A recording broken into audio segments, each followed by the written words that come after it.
I get to do the clippy thing for the very first time. So let's take a moment to appreciate my clippy thing skills. Ready? Ready. All right. On today's podcast, we have none other than Josh Lowe, and I'm going to do the clicky thing now. So we're in. Ready? Hey! Very nice. Oh, that's why you do it every time. What's that? You're better here than me. No, you did a great job. I thought that was good. Josh, do you think it was good? I thought it was pretty good. Best one yet? Well, it's Best my one only today. one, but yeah.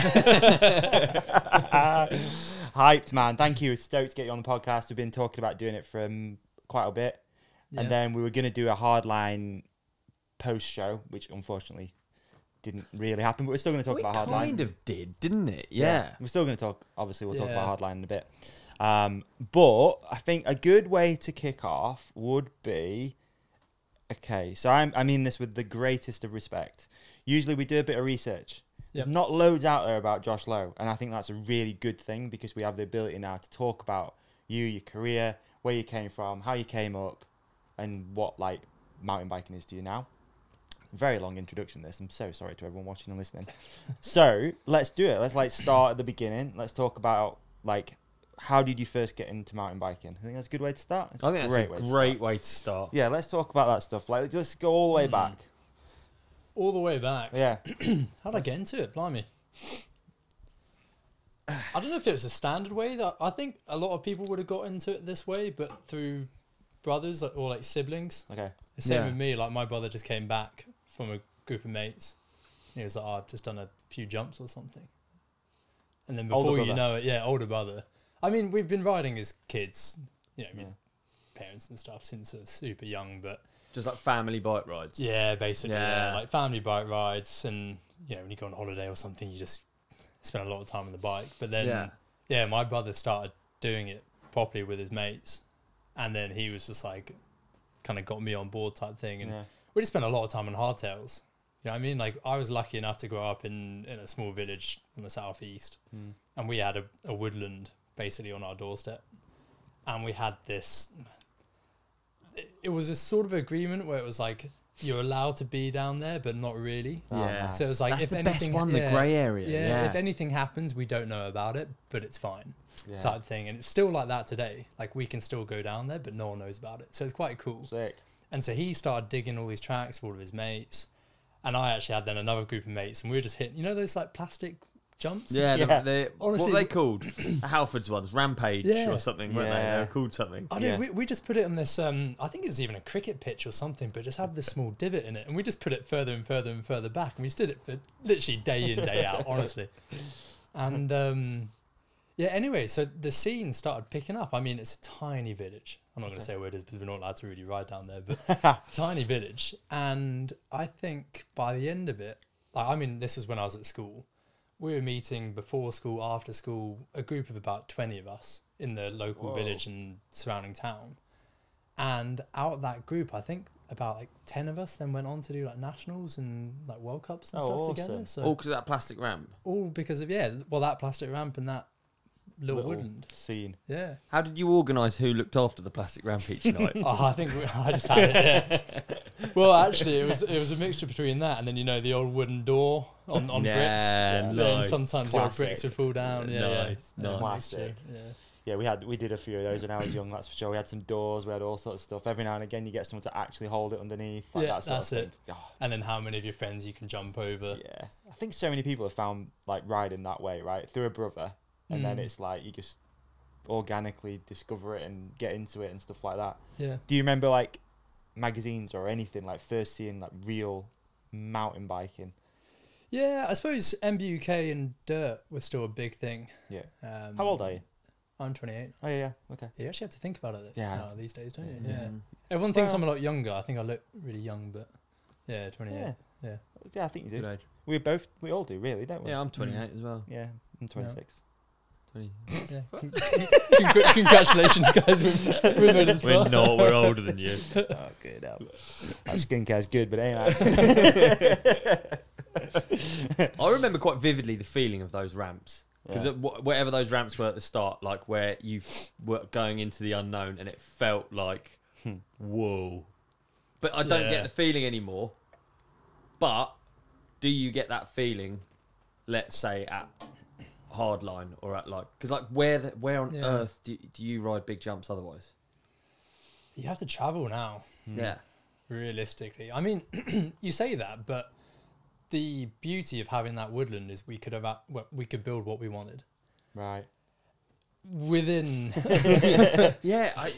Yeah. You know, you can build as big as you want to, and I think that's what enabled us to progress in a weird way, because we dug everything. Yeah. Like we So went down with everything shovels gradually just starts getting bigger and bigger, Yeah. and Yeah, it's That's like a it, slow so- cooker, isn't it? and before you know it, you've got, you know, we've got like 50, 60 foot gaps down there. Have you actually? Yeah. No way. And it's hilarious, right? Because I went back, this was probably a year ago or so now. I went back to the pub, and it's like a small village, you know, everyone knows everyone. The guy who runs the estate, this like new estate owner, was like, oh yeah, I was down there on my quad bike the other day and I hit this jump by accident because he was like, on this footpath, and apparently he had this huge crash because he accidentally hit this man. Yeah. So you got to be a bit careful, but yeah, you can build whatever you want to. So yeah, we've got some big stuff. You've built a 60-foot jump in the woods. Yeah. Yeah, we've got some big But stuff. you don't down film there, it, yeah. no. Yeah, we filmed a lot of it. Have you? Yeah. Yeah, so I don't know if you saw.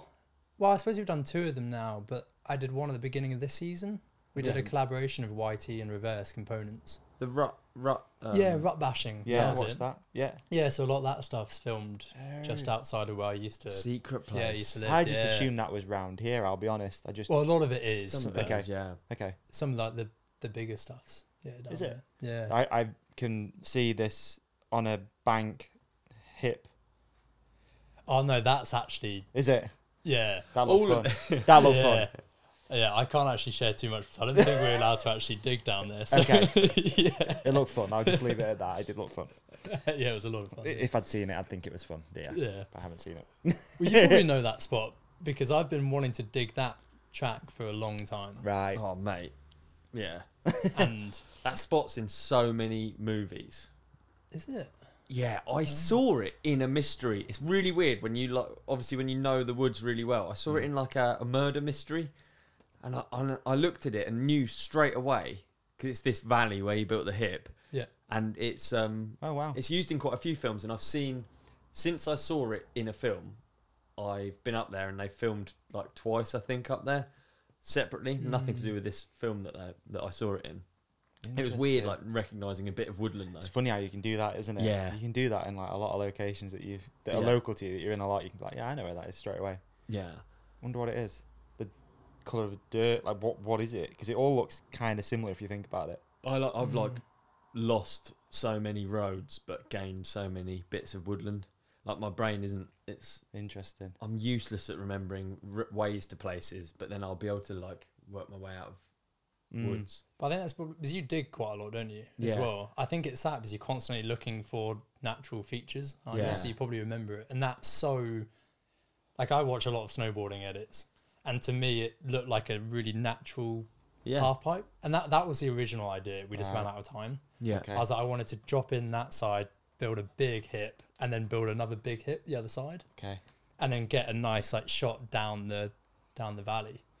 But we just ran out of time because we're not allowed to dig there. And so we were like, oh, we'll just get there at like 5 a.m. So we got there at 5 a.m, Get a banger. dug it, filmed it, and then I was like, oh, we should knock it down. And some of the guys were like, no, let's keep it there and stuff. So we hid it under all these logs and all sorts. I went back like 2 weeks after the edit was filmed. It was completely just open. I was like, oh no.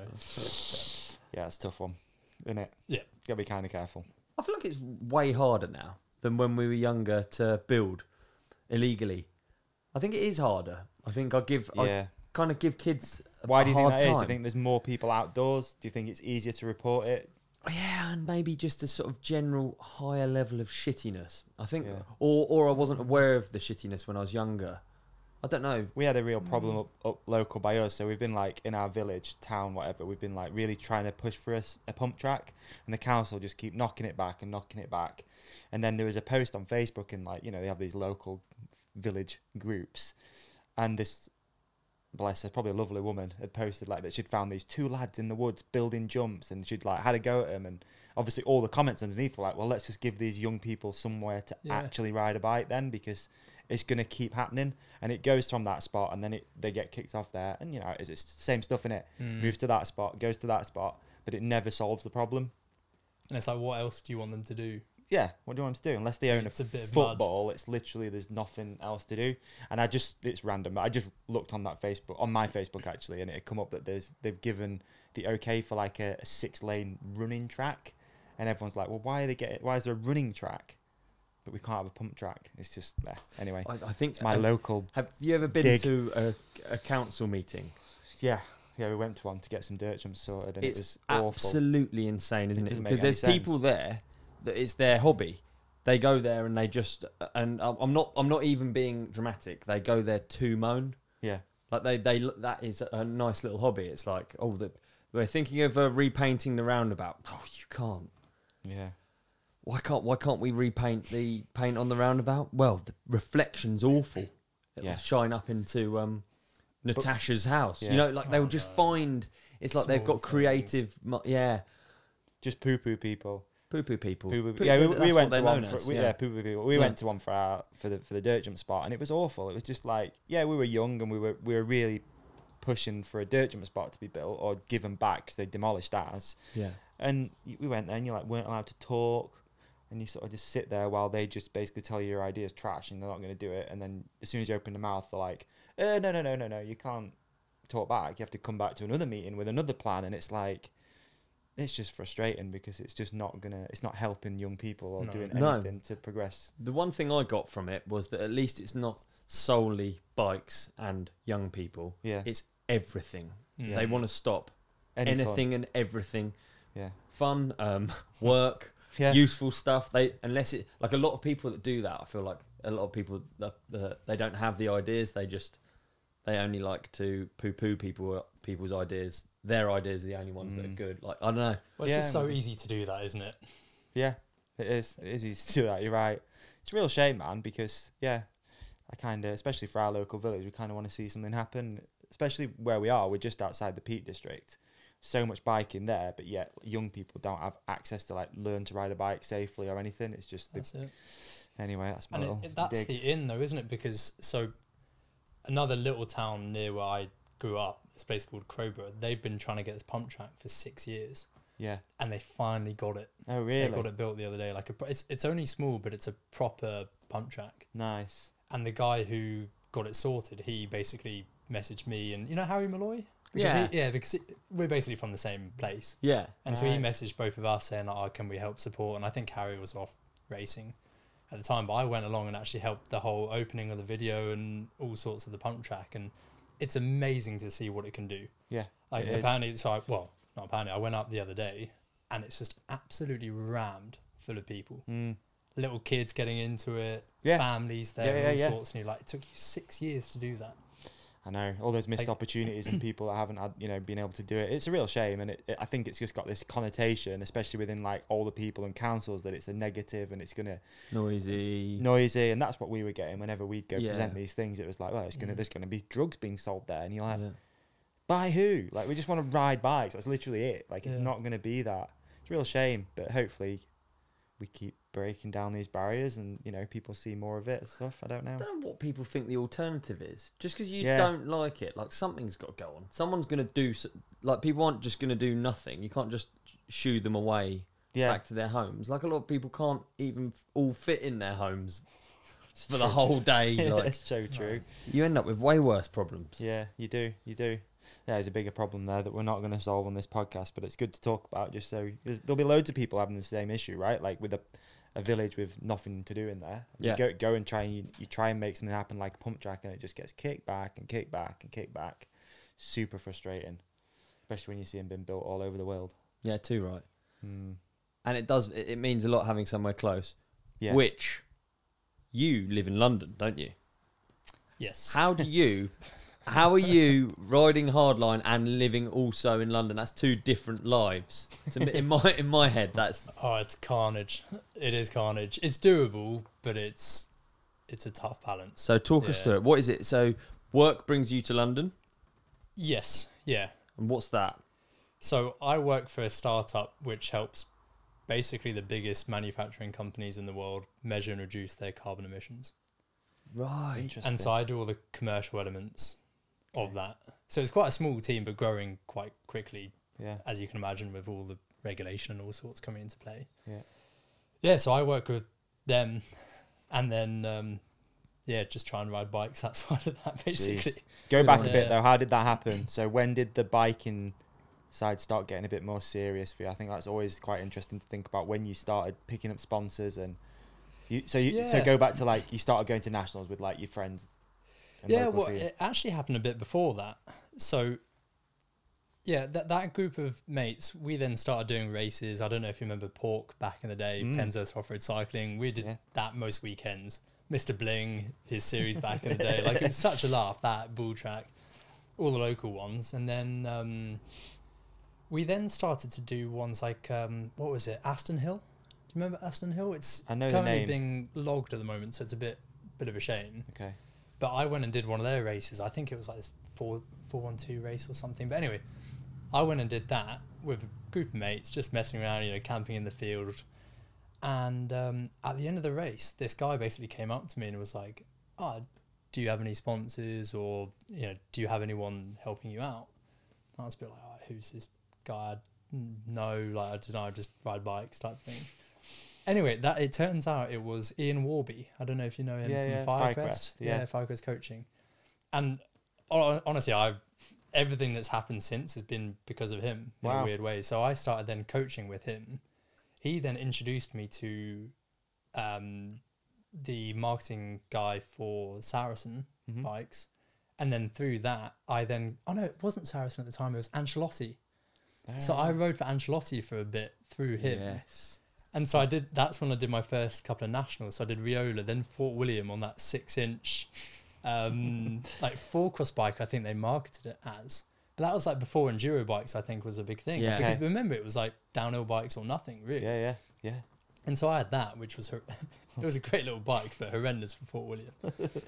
And then, that suddenly then became Madison Saracen development team.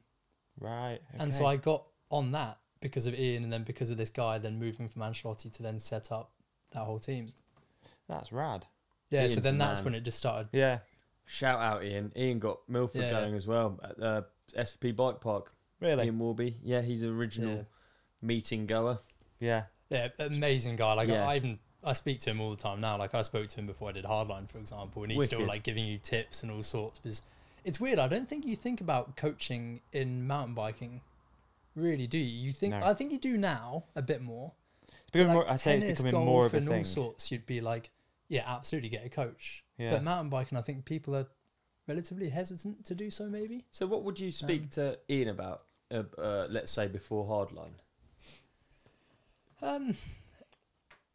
To be honest, I think I was just getting a bit nervous because I was working that week. I had a super intense week at work the week before. So I was like, I'm kind of feeling a bit nervous. I just wanted to have a chat with him because I know he's got my best interests at heart. So I was like, I just want to have a chat with him, and he's there going, oh, I've been working on this methodology or this methodology, maybe give this a go. And then by the end of the conversation, you're like, oh yeah, I'm ready for this.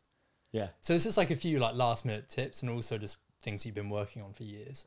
Right. Like, just remember to do this. Mainly on And the you're like, mental side. oh yeah, well, not even mental. Right. Like certain things when you're riding, like I just remember to even like little things like look up, think through sections, like things like that. You're just like, oh yeah, I forgot about that. Do you know what I mean? Like little bits. So Like I say, it's interesting that like most other sports, you do get a coach. I don't know what it is about biking. What do you think? People can just, I don't know. I can't even think why people wouldn't get a coach when you first start riding. I think, like you say, it's becoming more of a thing now, especially as people are getting into it and spending a lot of money on a bike. Why wouldn't you get a coach and just get some tips on how to use it properly and seat position or setups and stuff like that? Yeah, I've never worked with one, but I can completely see exactly what you're saying. Like if he can just give you little bits. Like Ian's really interested in all aspects, isn't he? He's not just like technique. He's interested in how your brain's dealing with stuff as well. So I think there's even if you're talking about physical things that you've got to remember, he'll be reminding you the whole time that you're not going to learn anything in the week. But like for instance, if he just said you're not going to learn anything more about riding in the week build up to Hardline, you would sort of be like, oh yeah, I already know how to do it. I've already done it. It's just like the little things, just a reminder of what you've done over the years. But I think with coaching, I think a lot of it is down to feel, isn't it? Yeah. Like when you ride, you're like, oh yeah, I don't even know how I do that. Yeah. So you never really think into it. And so you're like, well, why is a coach going to be able to help me? But then when you actually break it down, you're like, oh yeah. Yeah. If I do make that slight change, then I can actually I wonder if it's as well as like with biking, it's something you do when you're really young and you just assume that you're doing it the right way. Even then you start getting into riding mountain bikes off-road, but you're still like, well, I learned how to ride a bike when I was a kid. So you just assume that you can do it. Not everyone, I don't know, maybe plays golf or tennis or football as a kid. I don't know, maybe football. Maybe I'm off on that. I'm just trying to think why people don't. Maybe, and as you get older, you buy a bike. Maybe. Well, it wasn't available to us though, was it? There's no bike coaches when, Yeah, that's when true. we were younger, I guess. I don't know. Because it was new, still a relatively new sport as well, I guess. Yeah, I guess so, yeah. I mean, I don't know if it would be beneficial now. I don't know if I could break habits. Like, I find some things really difficult to change Yeah. in my riding. And maybe now there's like access to these people more. Someone like, Ian Deeks. We had Darryl Brown in here. So you're seeing these people and it's like, actually, I would like to learn to ride better off someone that I can look up to, who's out doing it and making content and posting. And certainly as well, if you're actually a good coach, you can easily look at someone, even if you can't do it, you can look at someone and make improvements. yeah.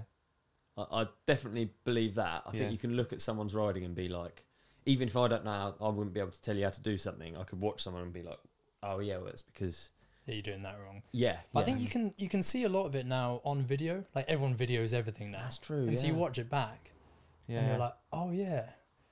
It's just sometimes at races you see it too late.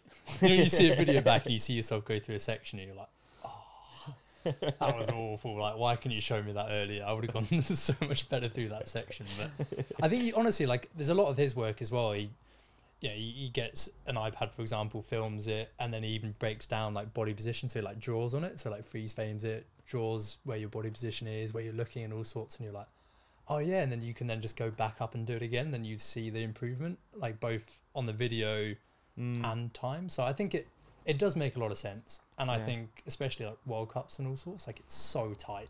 Yeah, people are gonna have to.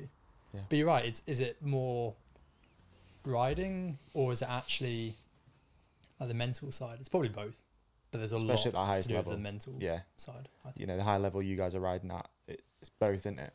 It's a mixture of so. everything. Yeah. More mountain biking talk after the break, WORX are back with the Hydra shot, mate.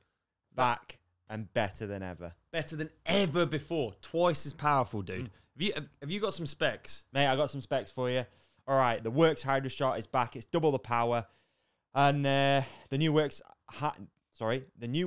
Nitro High Flow Hydra shot is efficient and versatile for thorough cleaning with an ultra compact body and upgraded performance up to 56 bar for removing tough dirt. WORX built brushless 2.0 motor and negative charge pump generate pressure up to 56 bars and 220 litres of water flow. All right. Engineered IPX5 waterproof battery case provides extra safety and convenient in use. At only 1.5 kilogram, WORX Nitro Hydra Shot is one of the most lightweight and compact power cleaners in the world in its class. All right, spray patterns, 0 degrees. No, I can never do that. What is it? Is that a degree? Is it degrees? Yeah, it's degrees, yeah. Yeah, I never know what It's that got means. 0 degrees. It's got 0 15 degrees as well. It's got 25 degrees. Or 40 degrees, mate. Whatever you want. There you go. All right, with high, low pressure setting of 38 bar or 25 bars. I mean, you can turn it down a little bit if you want. If it's too much, you can turn it down a little bit.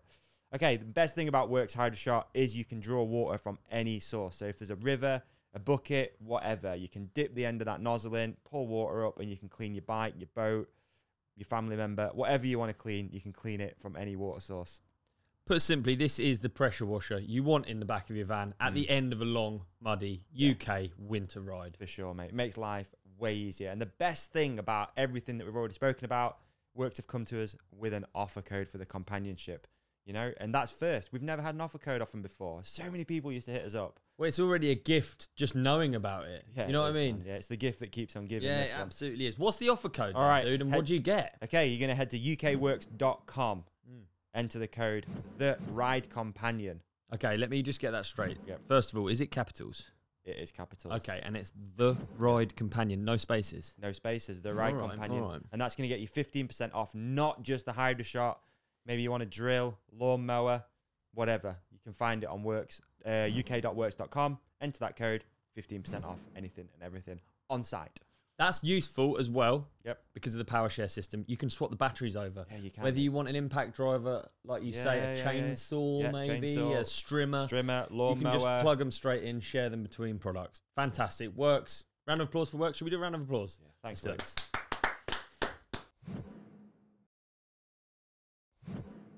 Great ad break, that, wasn't it? That was a good ad break. That was yeah, the best good one ad yet. break, yeah. Huh? Solid. Buying some? Yeah. Yeah? Buying some. Just know what it Didn't is. know what it was. So when did it start getting more serious then? We were talking about that. Interesting topic. Started going to races, met Ian. Ian's got you, well, even before that. Did you like have your eyes set on downhill? Was that the thing from the start? Yeah, but I think that's because we didn't really have enduro bikes back then. Or Yeah. if we did, they weren't. It's funny They because weren't like you good. say, you look young. So you keep saying like back then, and I'm just like, it can't be that long ago. You 28. But, yeah, but enduro bikes, so I think, are a new thing. They're relatively really. new, Yeah, yeah. they really are. It's Like like- drop a post. True, yeah. Yeah, What's that, remember 2014? That came old, out isn't and Is changed it? my Is life. it 2014? We need to find out. This is good history. This is good bike history, this is. I'm Yeah. going to do some research. It can't have been that long ago because Thingy was talking about it at a mega. Who was it? And they made a dropper post. It was Affy. Dan Affy. yeah, but who was talking about it? Bren, maybe. Bren, maybe. Yeah, it might have been Bren. So it can't have been that long ago. I'd say 20. Actually, maybe earlier, 2013, something like that for a drop post, maybe Yeah, around about then, I would have thought. 10 years ago, ish, give or take. See, it says here that 1984 Joe Breeze, but it's not the same one. It's called a Height Right. It was a seat post accessory. Yeah, talk about the real. Yeah, I need to find. I'll keep looking. Keep Okay. talking. Sorry. No problem. You carry on. What were we talking about? Drop a post in enduro. Sorry. Yeah, enduro. Yeah, enduro wasn't really a thing, so it was like It was only downhill. downhill. Really. Because Yeah. I suppose, it was either four cross or downhill. True. And dirt jumps. I feel like, dirt jumping was still pretty big at the time. But Yeah. so it was straight in and on the downhill side. And I think in the UK we have quite a nice natural progression, don't we? From regional races through to something like Pierce. Yeah. Then maybe the nationals, and I was doing all the nationals with the Madison Saracen development team. So who you on the team with then? That was with Harry Malloy, Yeah. good mate from back home. So it was Okay. really cool for us to both be on that team. Yeah. And Phil Atwell. was on Oh, the Phil on team. it then. Yeah. Wow. Will Weston, Manon Carpenter. Yeah, I was gonna say it was man on it then. Yeah, that was it. Yeah. Wow. So it was us lot. Killer.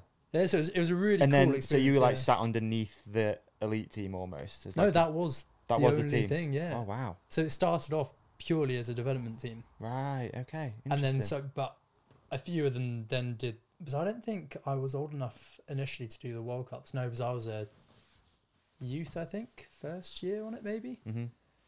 But then I think Harry, Manon were doing the World Cups on that team, Right. and then I actually went into doing World Cups with them as well. Okay. Yeah. Junior World Cup. Yeah, but at the time they didn't have a separate junior category either, so you had to qualify with the men. Remember, it was still Yeah. top 80, Yeah. but juniors were just in with everyone else. It's Right. just you had the little asterisk next to your name. That was it. Ah. We were looking at results ages ago, looking at what that asterisk meant. I think it's under 21 now. It's Something like really cool now to see that they've got it televised. They've got their own jersey for rainbow stripes. They got like it's so good. I think for sport in general, isn't it? When did it change though? Do you remember? No, I don't know sure. the date, but it's No. not been that long, has it? Two or 3 years ago. Yeah, And yeah. now that they're filming it, because they didn't film it last year, No, No. and they deserve to be filmed. Yeah. absolutely. Yeah. They are incredibly fast. Yeah. Especially, I don't mean especially last year, but I guess it was Jackson and Jordan just like battling out every weekend. And you're right, no one really. I mean, You they couldn't got see it. better Saw it. times Some of them, sometimes yeah. than they'd be podiuming in elites. Yeah.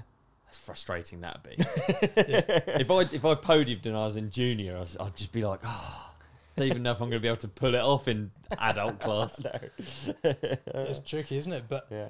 I think that a lot of for us, it was so tricky. Like to be top 80, it's so hard to do. Mm. And then if you don't make it, it's a lot of investment and all sorts. But now you have your own class. The riding's got so much better. I think like the level of riding through this is just going to go nuts. Yeah, like, for sure. Agree with you. Agree. So it's cool to see. Yeah. Yeah, it is. It's something I'd not really thought about it like that, to be honest, dude. It's quite interesting to think that, you know, how many young people have been going out to World Cups, not qualifying, spending loads of money and just falling out with it and just been like, fuck this. Yeah. A lot of people. Yeah. Well, there would only How did you get on, though? like top 80. There would only be like 3 or 4 juniors, I would have thought, that actually qualify, and that's it. Yeah. And so then you only get 3 or 4 people racing each weekend, whereas now it's like 30 or so? I think. Yeah. So how did you get on though? Your first World Cups, how was that? What's that experience like? I think I got smoked. I looking back at it, I think I was not that I wasn't ready for it. I think like my first World Cup was Val de Sol. Okay. And looking back at the pictures, I was tiny, minuscule. I could barely hold on to the bike at the time, not used to it. So yeah, thrown in the deep end. So I don't think I did so well at those, Okay. but That's a big jump, yeah. eh? It is, yeah, it's a massive jump, especially Val de Sol, when you're just like, what is this track? Yeah. Were like your family and stuff quite supportive of all this? What do they think when you were starting to travel and still quite young and doing that? Well, a mixture really. So I used to do all the races with my dad, like when I was a lot younger, I suppose. So we'd go do all the nationals together, and it was a right laugh. And then I suppose as soon as I started doing more international races, I think my family were just more like, we want you to have fun. Sick. Like you do it because you love it, Yeah. and we don't want to get in the way. Like, not get in the way, it's not the right way of thinking about it, but if you want us there, we'll be there. But at the time I was with Harry, I was with all my mates, and they were just like, you're having such a good time, just do your thing. So Nice. yeah, supportive, but not pushy. I think there's such a fine line, isn't Yeah, there? there is. Yeah, especially in sport. Holy, you really see a lot of parents giving it a bit much, right? There's a few parents out there that are a bit heavy on the youngsters, Yeah, it's tricky, isn't it? and I think you got to be left to find your own feet a little bit. And it's such a massive experience, to go out and travel and be on your own and be somewhat responsible. And yeah, Yeah, I think you I learn think a it's lot. important. Yeah, I think you learn a hell of a lot. I think that's how I'd do it, mate. If I had kids, it'd be like, you go. I'm not Yeah, going to well, try it's and just live have fun. my dream through you. Well, I think that's what I think we're in such a cool space at the moment, whereby you can really do what you want within mountain biking. Like, you know how we said before, it's like, you could do downhill or four cross, Yeah. or that dirt was jumps. it, wasn't it? Yeah. Now, it's like you could do downhill, but even within downhill, it's like, do you want to race? Do you want to do free ride, or do you want to do this new genre, which is hardline? Yeah. Or do you just want to do content? Or do you just want to do this? Or do you want to do enduro racing? Or what is it? Like, you can do so much. And I think it's more like, find what you like to do and Yeah. have fun. It's you're right. It's gone into so many different sort of weird niches, but also equally, it all is just one thing anyway, isn't it? It's sort of highlighted the fact that basically everything's the same, and you get crossover riders, and like hardline's really cool for that reason, isn't it? Because you've got free riders there that really aren't racing as such, I would say, as much. Yeah, wouldn't you? I'd say like Cal Straight maybe coming over. Is that fair to say? Yeah, probably is now. Yeah, I mean, he's done a lot of racing in the past. Yeah. But yeah, but you've got like Vinny T True. at Hardline, haven't you? So Yeah. he's not even really someone you wouldn't put his name next to racing, would you? No. I suppose Carl sits in the same category. I just still think of him as a ride World Cup. though, can't he? Yeah. Flipping heck. Watching that man ride it's a delight, isn't it? It's cool. Yeah. But I think, honestly, like, that is the coolest thing I think about hardline. Yeah. It's you can have the mixture of riders. You've got the big jumps, the big drops, and there's a race element to it. But yeah, it's such a good race, isn't it? Mate, yeah, let's talk about it, because it's a shame obviously it didn't happen last weekend or the weekend before, either way. Yeah. Recently.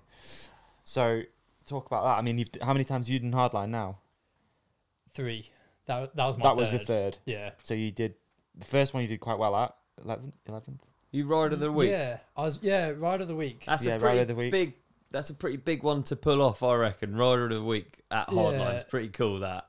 You know what? I was really happy with that. I bet, dude. Yeah. I remember because I was meant to be working the next day. I hadn't booked time off work on Monday, and I was just going to drive back that evening. And I used to work for this French company. Okay. So I lived down in France for a bit and worked. And anyway, so I got voted as Rider of the Week. It was honestly probably the best day of my life. It was so good. The weather was amazing. The track was awesome. I had a good run. And I remember sitting there, and it's fairly wild the whole week in general. Like, we had all these pit bikes, and then there was this party afterwards. So everyone's drinking, everyone's jumping over they had these like paddling pools. It was just people just being idiots, really. And I'd had a drink or something, and I was like, oh, I've got to drive back to work tomorrow, or like tonight. And I went, you know what? How often does this happen? You know, you get invited to an event like this, because I got invited like a week before. Oh, right, yeah. So I was like, one, to even be invited, I'm so happy to be here.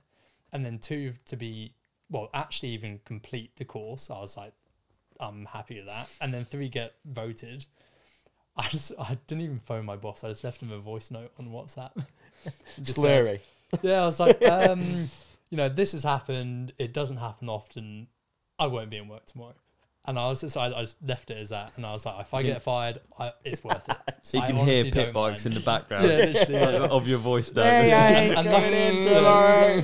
Luckily, he was fine with it. But yeah, it was, that first week was just amazing. Really? Oh, so good. Why? What makes it so good? Like, what is it? I mean, there's a lot to break down with that course and like headspace going into it and everything. But like, what is it that separates it from anything else? Well, I think I was happy to survive it more than anything. You know what? Actually, there's a bit of a backstory to this whole thing. So the weekend before, so bearing in mind I'd only got invited like a week or 2 weeks before. Do you know why?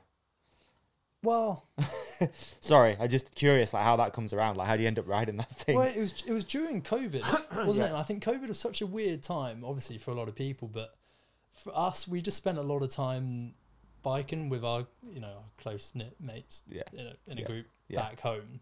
Big distance. And so I moved back so I was living in Paris, moved back home.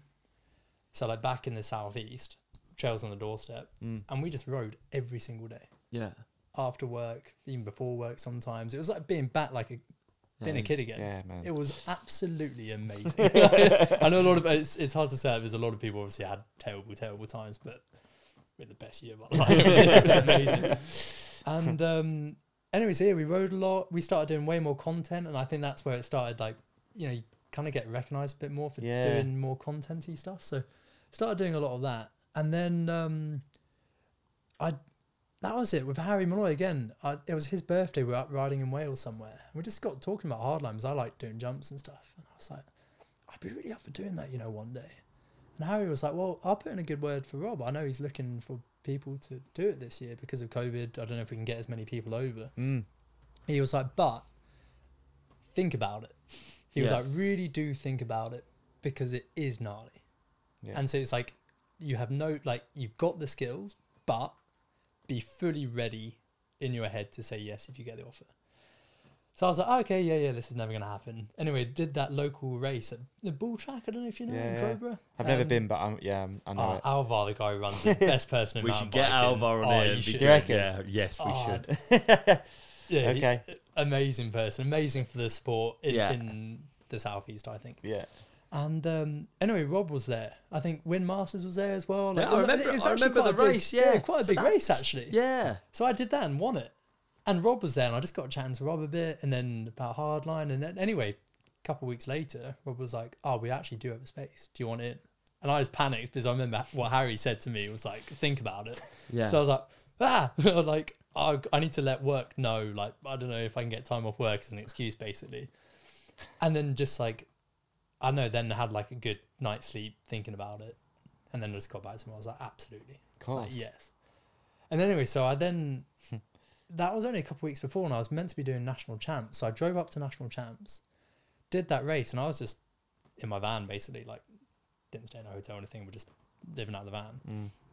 And that evening, after practice, beautiful, like, sunny day, amazing day of practice, drove into Bala from, it was in, like, Rhodofelin. I'm probably pronouncing it wrong, but yeah, so drove into Bala, so it's basically up the valley and then down into Bala. And as you go over, I was just driving with a mate of mine in my van, cruising. As I went around this like blind corner, there's another car coming at me at like 80 miles an hour. And you know when your life kind of goes like completely slow-mo? Wow. I was like, I'm hitting this car and I'm cruising because I was in this old 2003 Volkswagen Transporter. Does not go fast. And so I'm cruising, just chatting, it's a lovely day. Yeah, and then all of a sudden this car's fishtailing up the road, trying to skid, trying to stop. And it's such a steep road. So I can't stop because my brakes are awful on that. He's trying to stop. There's like, but I couldn't go to the right because there's cars there. He's on my lane. And to the left, there's this a massive drop. So I was just like, I'm just going to hit this guy. So we just had this massive head-on collision. No. Yeah, huge like No crash. way. Yeah. But so I've always wondered with that van if I had airbags. It turns out I don't. So I just hit the car so hard. But luckily I was fine because I was almost like, where's he gone? Because he's in this like chavved out sports car. And I was like, where's he gone? He's basically just gone under the van and then like fired out. Whoa. And so the vans, they're so like sturdy, aren't they? That I barely had a dent on mine and his car was like folded in half. It actually went underneath. Yeah, basically Like underneath. wedged Yeah, under. and then smashed into the other side of the road. Whoa. Yeah. Whoa. And so his car's basically like pringled, completely pringled. He's like struggling to get out of the car. My mate's, I've got to hold him back because my mate's trying to get at this guy. And I'm like, no, like I can see that he knows that he's done wrong. Yeah. Like I don't need to do anything more and I don't want to do anything with insurance and it's just no point. Yeah. Even though this guy's almost killed. Like Almost killed you, yeah. Yeah. It's scary to realise how quick. Oh, it can It change can super change. fast. Yeah. Do you know what I mean? Like Yeah. that could have gone, I could have been driving like an idiot. Yeah. I don't know, like ever, to be honest, for that exact reason. Like, but if I was driving like an idiot, that's my life over, like that, Yeah. in 2 seconds. So it was a bit of a wake up call. So I was a bit nervous as it was. So Okay. I then drove off because luckily I could actually drive the car. Had an evening, went back to the venue, and then just slept in the van. I remember lying there like, oh my lord, I could have died. So the van was actually fine. There or thereabouts, yeah.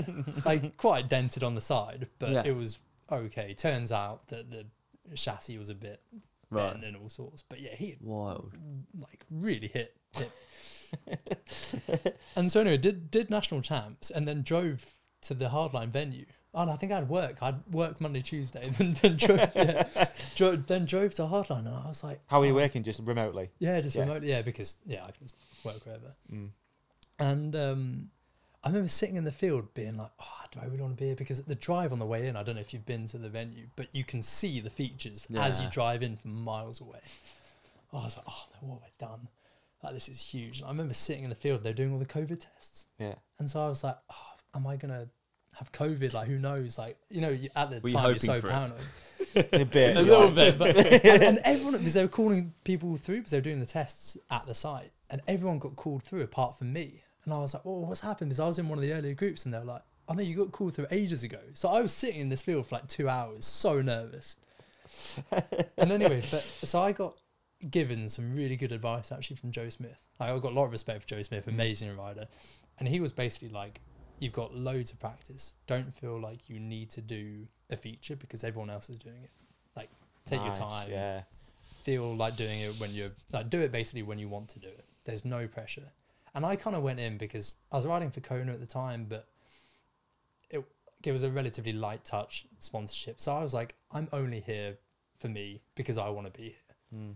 And as soon as it becomes not fun, or if something's too dangerous, or if I don't, I feel like I know what I can and can't do. Yeah. So I was like, if something's too gnarly, I feel like I'm okay saying no and walking away from it. Good on you, dude. So I was just like, that was my mentality going into it. And then so it really helped how that conversation with Joe was just like chill. So I was like, oh, perfect type thing. Went into it, we went straight up to this, like that big hip. And then the whole week just went nuts from there. I was like, I absolutely loved it. And then before you know it, like I started just doing features. But I was the first off that Just ticking drop. them off. I don't even know why. I was just like, I've got this. So just like just sent off this drop. But that first week was amazing. Wow. Yeah. And what makes you get Rider of the Week? Do you know what the thing is? Like, was it just man of the match almost, or like what is that? Well, it's just a vote from the riders as to who they think, I don't know, rode the best, or I don't know what it is. It's just whoever they were impressed with during the week. And I think it was only because of one moment, basically. It was I don't know how well you know the track, but there's that big metal jump, like step up. It's like a jump out of the woods. Yeah, the cannon thing. Yeah, and that the year left. they had like the metal jump was flatter and a bit bigger. Right.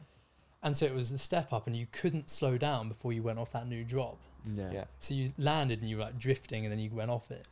Terrifying. And we were sessioning the metal jump, but no one had done the drop yet, or maybe Bernie had done it. Bernie occurred during the like the testing a couple weeks before. But I think he'd only done it. That was it from the landing, because the speed for the drop was apparently stand or like sit on your bike on the landing of the step up and just roll. Yeah, super easy to overshoot, also easy to undershoot. Yeah, and just don't pull up, because if you pull up, the landing's so heavy you'll bounce over the bars. And so anyway, so I was doing the step up, and it was like my favourite jump. I felt comfortable on it, so I was like, this is fine. And it was pretty windy, and everyone was like, oh, do you think you could link it and all sorts? Everyone was looking at it. I was like, I feel confident here. So I just went up to the top, just pushed up real quick, just came tearing in, just like hit the metal jump, and I got the corner good. I think I was like drifting, and I couldn't stop anyway. So I was like, screw it. I was like, everyone move like that. So I was coming through, and then descent off the drop for the first time, like linking it. I think that was probably the moment. Oh, wicked! Yeah. What got you ready for that? Like, what about riding growing up got you ready for guinea pigging stuff, riding hardline? What big jumps had you done? What had you tried first? Were you the guy that tried first when you were younger? You know what I mean? Yeah, I was the guinea pig Well, yeah. for a lot of it. Yeah. Yeah, I was actually. Yeah. But I think that comes back to building your own stuff. Yeah. Like you build your own stuff, you test it, you build bigger features and all sorts, and then you get comfortable enough with what you know you can do and can't do. So building stuff actually makes you a better rider. I think so. I agree. I I think so, yeah. definitely agree, because I think in the advent of a bike park, it feels like a bike park era now, doesn't it? Everything's getting more illegal. Tracks are getting wider. Certainly the ones that we even watch on TV are wider and more bike parky. Yeah. There's something lost. And you only have to sit at a bike park and people are bucking over the bars, and they're, you know, you see a lot of crashes and stuff. Yeah. And it's cool because people get into it. But still, like, building's really good for riding. I think so. I think it gets you more in tune with, you know, it gets you more in tune with speed, gets you more in tune with what features need to look like, how they might handle, all that sort of stuff. I agree. Yeah, because I mean, you've guinea pigged a 10-foot jump that you've built. You've then guinea pigged a 20-foot jump that you've built. Then you've guinea pigged a 30-foot jump. All of a sudden, a 50-foot jump doesn't even seem that gnarly to guinea pig. That's the thing, yeah. But at the same time, I do think bike parks now are very, very cool. Like W Bike Park is amazing. It's a shame about Revolution Bike Park, but for example, that like 50-1 line that they had, it's cool that you've actually got these big features now. Yeah. Because we didn't have that growing up. Nothing, no. Pork's closest thing. Yeah. And the biggest thing there was, I remember there was like a 40-foot road gap, and I remember that as a kid being the biggest thing ever. Oh, man. And you'd probably go there now and be like, well, what? Like, what's all fuss about? Yeah. The four-cross track, I'd never been that fast on a bike. Yeah, when that I was rode nuts. the four-cross track, I'd never been that fast. Really? Yeah. I can't remember it, I'll be honest. I know I've been, but it's one of those things I just can't think of what it was like, the four-cross track. Was it the one with that pro line on the left-hand side? Or not? Like it might have been. It was like, had Honestly, like a I can't bridge in remember it. Okay, yeah, maybe I haven't then. It was flat out, wasn't it? It was Really? pretty gnarly. Yeah. Yeah. It was. We're going to talk more about Hardline and the giant doubles and your crash after the break.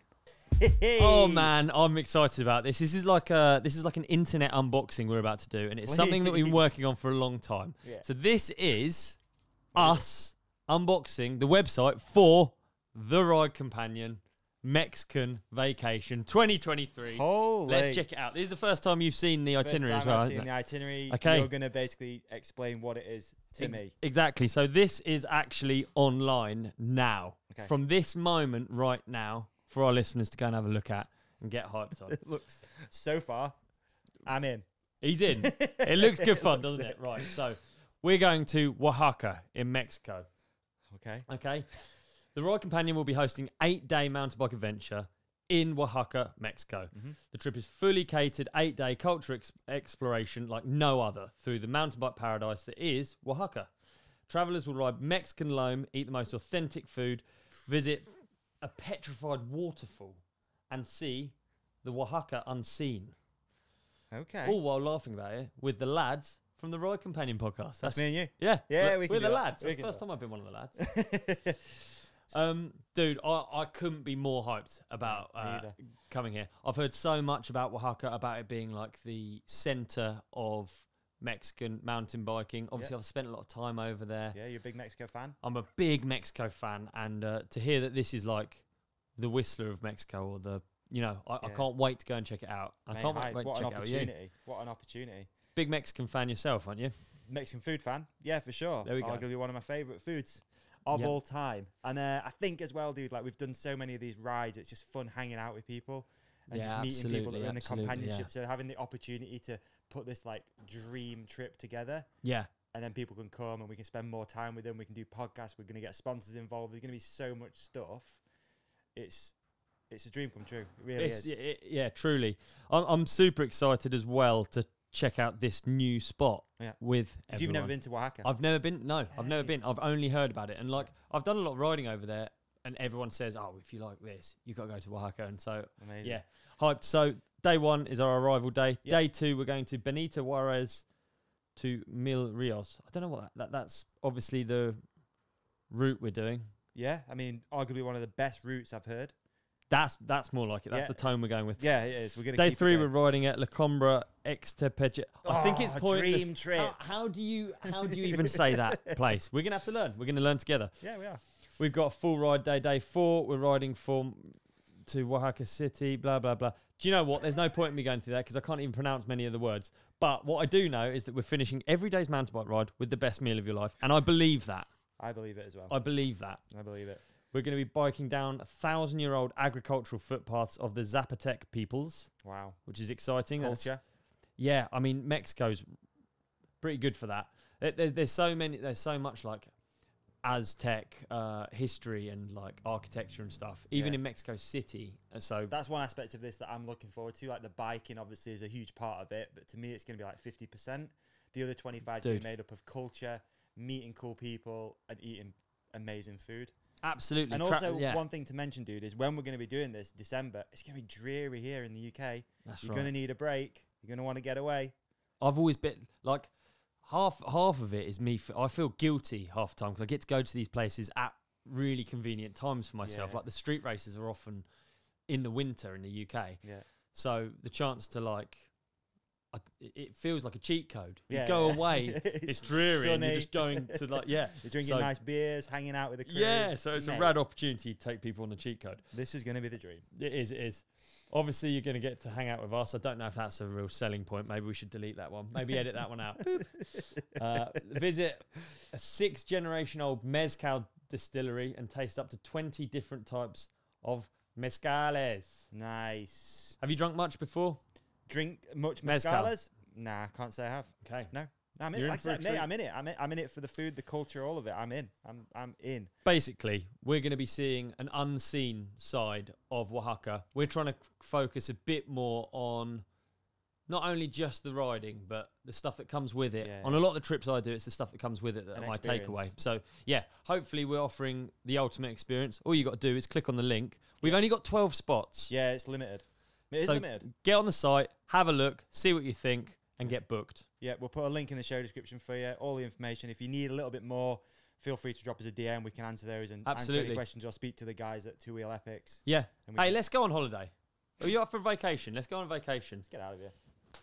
That's the worst high five. Let's go again. And we're back. That's right.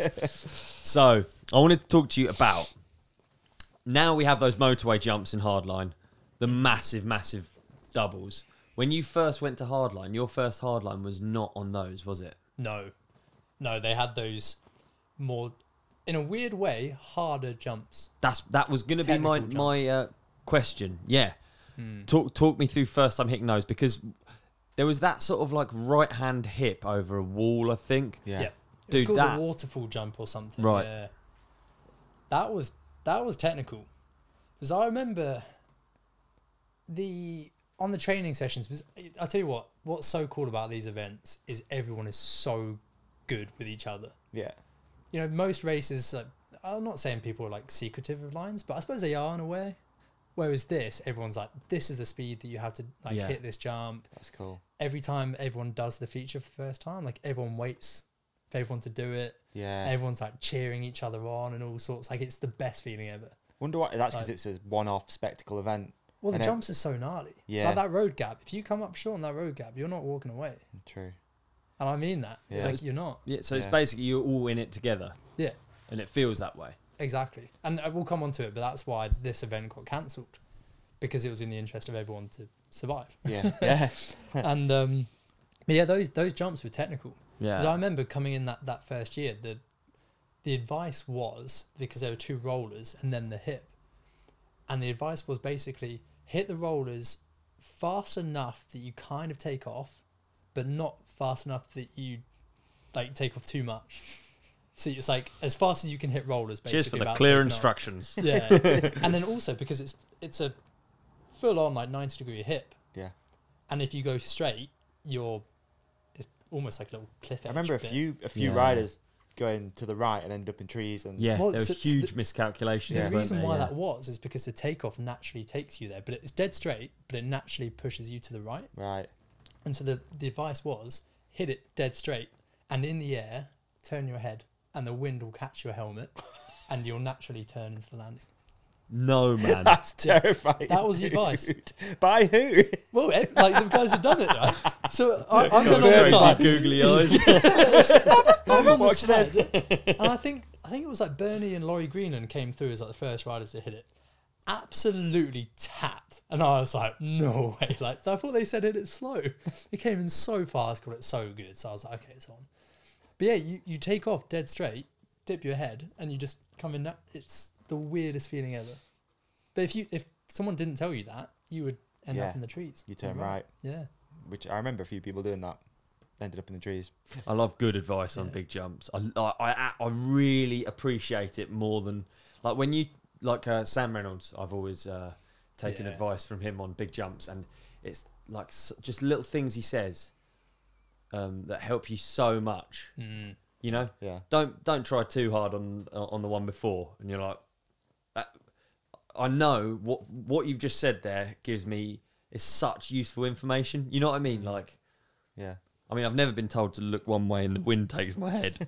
Yeah, that's a weird feeling. Well, neither had I. That'd be different with your head. So weird. Well, the first time I got it. Sorry. Oh, take it back. I'll bleep that out. I'd never do stuff like that to you. I feel really bad. What big head jokes? Yeah, I feel really bad. I'm No, sorry. don't worry about it, No, mate. I don't. No, I don't like it. I hate that stuff. I almost couldn't resist though. I'm sorry. It's been a long day. Oh, I feel awful. So the big motorway ones heart. are less technical. Less technical, but just big. This year, they were less scary because we knew that they were possible. Whereas the year before, no one had tested them. Yeah. Yeah. Because, you know, Dan Afton built the on-off, tried it, nailed himself, got concussed. And so no one had tried the on-off. And then... I guess then Bernard crashed on it. Yeah, then he was Bernie the first crashed. guy who then had an OTB. Yeah, then they changed the takeoff that night. Right. And then we all just tried it again for the first time that day. So it was a bit like, oh, is this even possible? And they were like, what's the speed? And it was basically hit the on-off as fast as you can.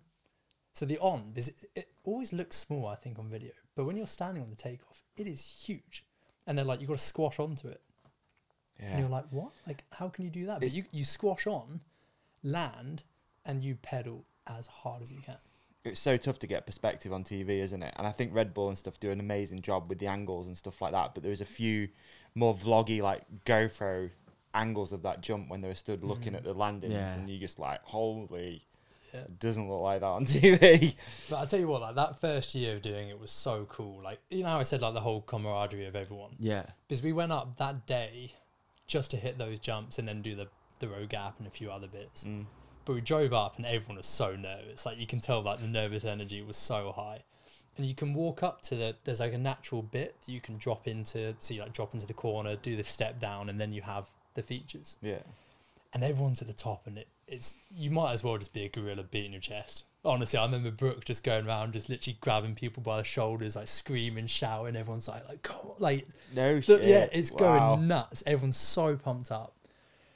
And I think I watched, who was it through? I think it was maybe George Brannigan and someone else, or Chaos or something like this, tried it first. But I think like 1 or 2 people trained it. I was like, it's on, screw it. I don't want to watch anyone else because I've seen that it's doable now. I don't want to watch anyone get sketchy. I'm in. So I just dropped in. Everyone was like, God, Josh, like, God. Like that. That's the last thing I heard as I went around the corner. I remember getting the on-off good. And I remember landing the off. And you've got such a big run in. And you just see this lip. And you can't see the landing. No. So you just see this huge lip. And I think I got like a cut in my lower lip because I was biting my lip so hard. Pedaling. Because I was pedaling that hard to try and do it. It feels like you're going to snap your handlebars. You pull up that hard. And in the air, you're just like, I don't know if I'm going to make this. Really? Yeah, and you do, but for the entire time, you don't think you're going to make it. Oh. But on it, like you were saying, like, I don't feel like I scream and shout about certain things. Like, I just have fun, enjoy it, like, enjoy riding my bike. And so I'm quite, like, chilled, I suppose. But when I landed that second jump, nah, I couldn't help it. Really? I was just screaming, shouting. I think I, like, threw my bike on the floor. I was like, just going nuts. Oh, I loved it. That's so good. Yeah. The thing is, though, it must be. I've never experienced that, but it must be like addictive. That's the thing now. You've got the hardline buzz, so the bug. So like you're going to be back. Yep. You're never going to turn down an invitation. Oh, bring on a series. Yeah. Oh, I'm so keen for it. Yeah. Maybe. It would be sick. Would be I wonder if very that like cool. camaraderie would change a little bit if it was like an actual race It's series. true. It's a great point. Yeah. I wonder if it had changed. Maybe people wouldn't be as helpful if there was, you know, prize money or whatever it could be at the end. Imagine of they it. start Prize stitching money's each good. other up. Yeah, The maybe. prize money's way more than World Cups. Is it? Yeah. I don't But- think so I I've ever don't really think- thought about or heard what the prize money is for Hardline. Do they publish? Do they talk 10 grand? about it? Yeah, I think so. Yeah. Do they? I don't know. I think it's more than that. Is it? Yeah. Yeah, I don't know. So, 15. but then what is it for a World Cup now? It's like World Cup's abysmal. 3 grand. Isn't it? Yeah. Just about pays your expenses to get there. You're like the best in the world. So, That's insane, isn't it? Yeah. but at the same time, like it depends what you do it for. Like, do you do it for the money? Mm. Do you do it for the fame? Do you do it because you enjoy it? And I think to answer your question earlier, as to I don't know if you asked the question or not, but like what I do, i.e. at work, the beauty of working and then doing a hardline for fun is I don't care about that. Do you know what I mean? Like, Yeah. you just do it for fun. If you Really? do well, you do well. And if you get money, cool. But So has there been a point then so far in your career, life, whatever, where you've maybe had to make a choice? Has it been like I could be I mean, you are a pro rider, but like full pro, as in not working. Have you done that at all, or have you Yeah. always had a job? I did a year out before I went to university. Right. So I studied there for a couple of years. A gap year. Yeah, to gap year. Yeah. And I kind of use that as like my time to see if I'd like it or not. Mm-hmm. And even though, like, even when I was studying, I suppose it was still full time in a way because the way that the study periods work, you finish by the time the season starts, Right. Yeah. Okay. and then you just got your student loan. Yeah. And Just then off. yeah. So I suppose I did it for a couple of years, but that year out, it was like a full focus. Right. We go race Um, World Cups and stuff in that year, or Yeah. So I toured around New Zealand with Ben Deacon Oh, and Harry sick. Malloy in a van I for didn't like know 2 that. months, and that was the funniest 2 months ever. Like, it was hilarious. And then did a World Cup in South Africa, and then all the guys that we met in New Zealand, they all come over, don't they? And you know, the Van Zacks and all that. Yeah. So we just cruised around in our van with that lot and just had the best summer. Oh, it does Wow. sound a good time. I've never So it done was that super trip. good. That sounds like a great Yeah, it trip. does sound like a good trip. It was a good year. Yeah. But after all that, you got a job. Yeah. So Yeah, then I the best studied, year, then the did most that. fun year. But then you decided that. You know what? It was the best year, but I wasn't happy. Interesting. Deep down, I don't think. Really? Yeah. Wow, what was It's a hard missing? one to explain, but I think there was a lot of pressure, not put on by anyone else apart from myself. It was like that was my full focus. Mm. And like as soon as you start not doing well, you kind of go into that negative spiral, and then it's all of a sudden what you love doing is not what you want to do. So what you're after is like underdog mentality. Like no one's expecting this of me, and it makes it easier as soon as there's external pressure. I can really see that. Yeah, I think so. And yeah, I think obviously when you're doing well, it's amazing. But I don't know, just like it's a difficult line, I think, isn't it, between doing something that you love and then it becoming a job. Yeah, I think it's a real fine line. Some people love it, some people hate it. I think I see it now. Like when I go ride at the weekend, for example, I go to Dovey Bike Park or wherever. I go with some of my mates who do it full time. You can see for them it's another day. Right. I mean, like behind their eyes, it's just another day. I'm like, that's such a shame.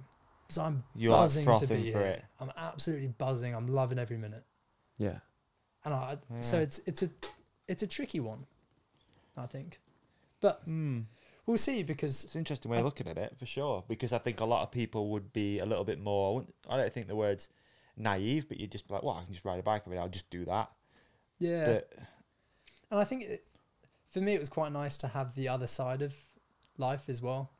Probably why I live in a city a bit, because it's quite nice to have, well, to actually think about something else as well. Yeah. You know what I mean? Like, it's not just riding all the time. Like, there's more to life than that. You got a normal social life with people who don't ride bikes. Yeah. So you've got a healthy obsession, basically, is what you're saying. It's quite healthy, but yeah. Yeah. But it seems balanced. Yeah, it does seem balanced. You know, I do talk about how unbalanced I am. I'm only bikes, really. Quite one-dimensional in that respect. Like, I don't have an escape from it as such that much. It's like the thing I do to escape as well. Yeah. If you know what I mean. So I can. Yeah. It kind of reminds me of some of the conversations we've had with like Jono. That's always been a bit like, it's kind of cool just to walk away from it at the weekend and know that you still got a decent income or whatever it could be, and that you have this other social life. I'm not saying you can't do both, but like you can literally have that whole other life at work when no one knows what you've been doing at the weekend, and you're like, oh, I did an event. Like, oh, any good? That's it. Yeah. It's on like Red Bull TV. Like it's crazy, but yeah, you just move on. They went and played golf. You did that. Kind of. Yeah, it's nuts, really, isn't it? Such a gnarly game of golf, isn't it? By comparison. Yeah. What did you do? Well, hit the biggest jumps of my life, you know? Basically, yeah. I went to a course in northern Wales. Biking is the new golf, after all. Yeah, true. Very true. Very, very true. But I do think it's an odd one, right? Because I'm making those decisions when it was pure out-and-out racing, and I don't think I enjoyed that as much. Right. We go to a national or even a World Cup now, like there are no jumps or anything. Like I quite like I take a lot of inspiration from snowboarding, and surfing to a certain extent, but mainly like snowboarding. And that to me it's the music, it's the style, it's the steez of when they do certain things. And for me, like racing kind of destroyed that a bit, because it's just like you could watch someone just hammer through a section and you're like, but that didn't look good, but it was really fast. And maybe it was just like an off-camber section or whatever it was. Whereas like I like I said, the style or the bigger jumps. Yeah. And so now if there is a series, that for me is something I enjoy doing. And so that would be something that I'd like, okay, I could do that full time. Right. And that's what I think is so cool about there being so many different avenues within downhill now. Yeah, yeah, within biking, definitely. Yeah. So that obviously play into like the media side of things a little bit more as well, like, you know, using that to promote yourself. Is that fair? I think so. Well, think about, it's kind of harsh to say it, but World Cups now, I don't even know where the last World Cup was. Is it Val de Sol? Yeah. Like who came 9th? No, I know. It's tough. Like, realistically, who came 29th?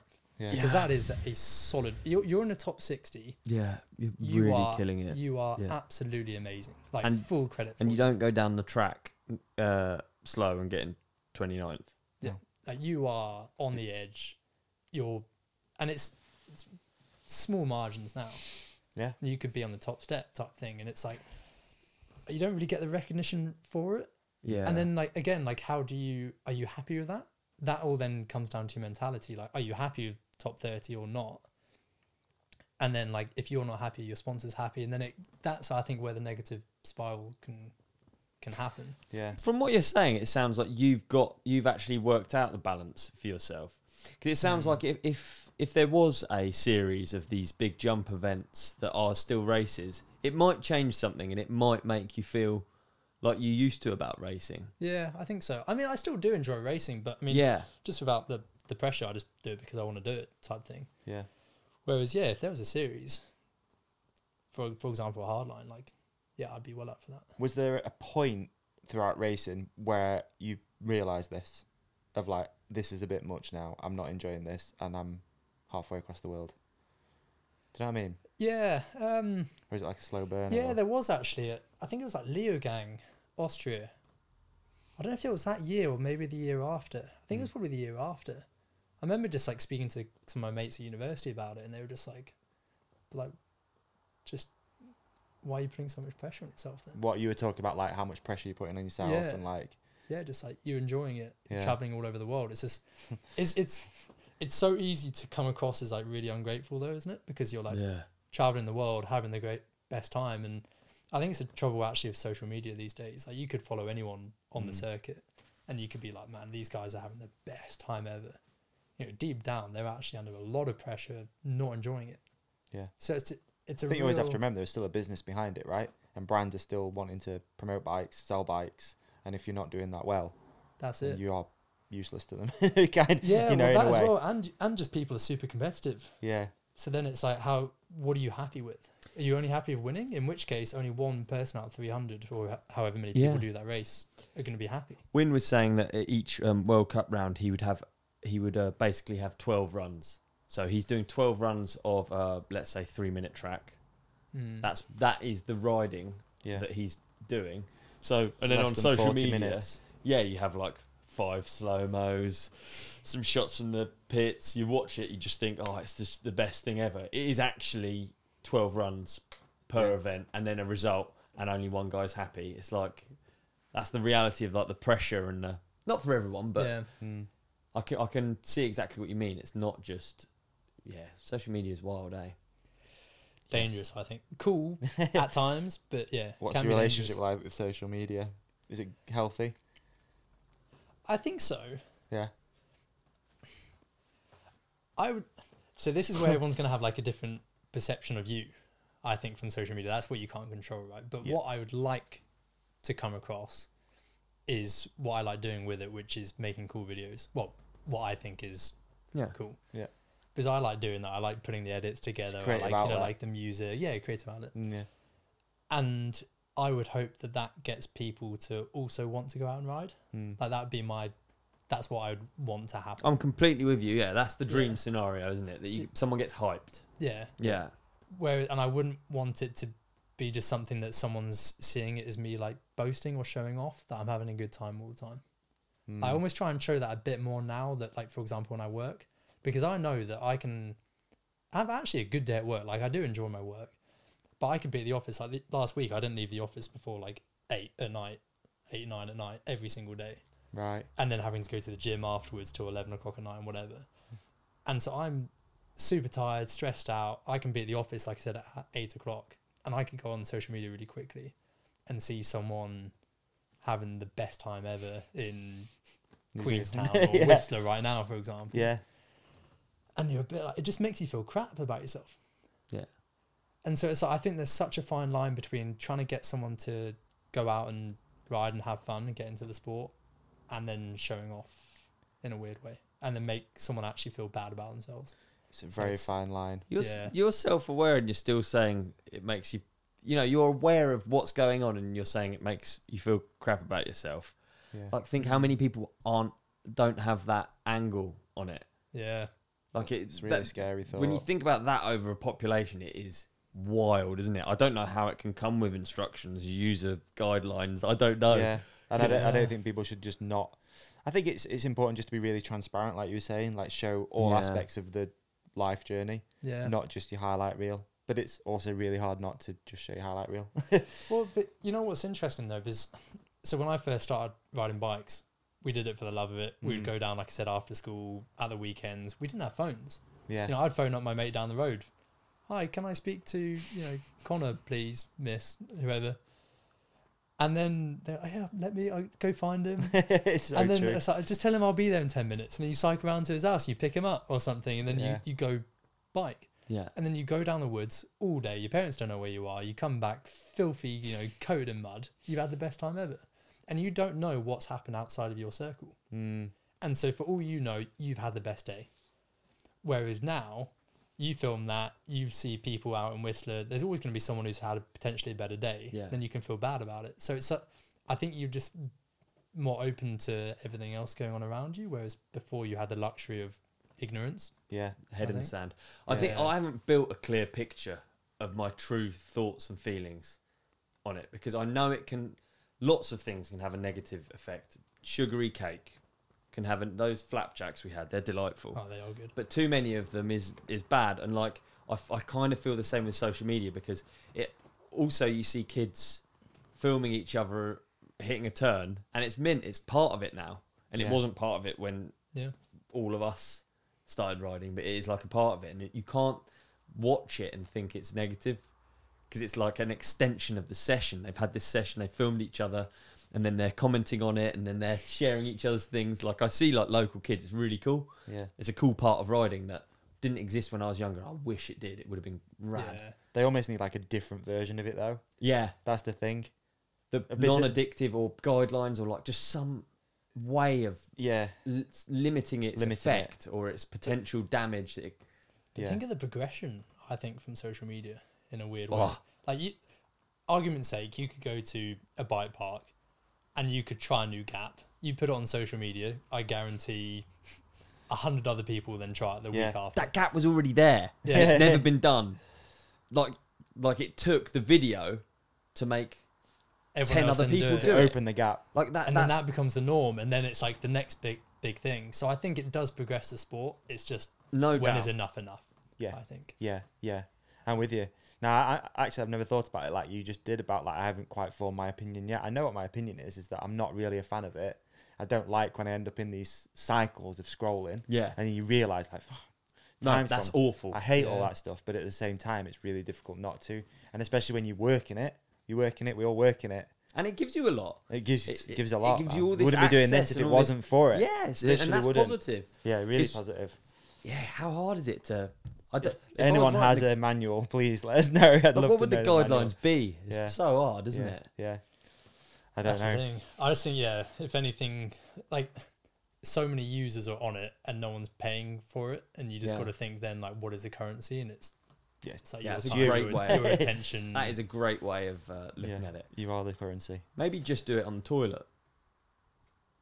Yeah, interesting, but also I think you got to be mindful about things, man. Sometimes those toilet times are nice, just to sit in quiet and just.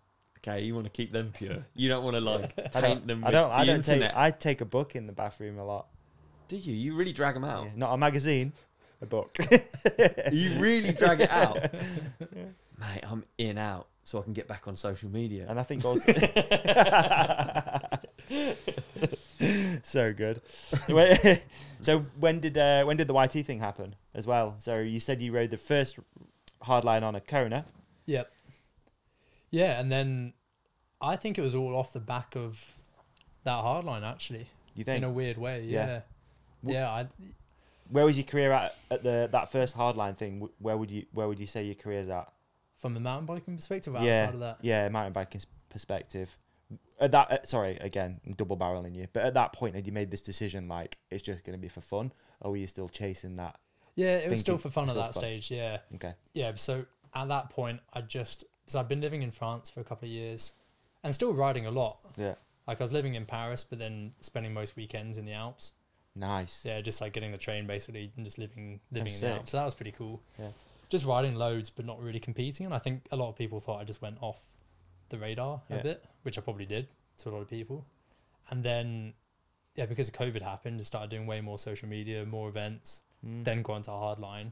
Then I was a bit just like, actually, can start doing this properly again. And then, yeah, got in Interesting. touch with YT, and then YT was stoked of everything. So, yeah, that's how that came about. So. Nice. Like kind of Yeah. organic way of, yeah. Yeah, picking it back basically. up. Yeah, well, actually, no, it was even more weird than that. It was, again, because we just rode round this way loads, and so YT have the mill Yeah. in Surrey, like just around the corner.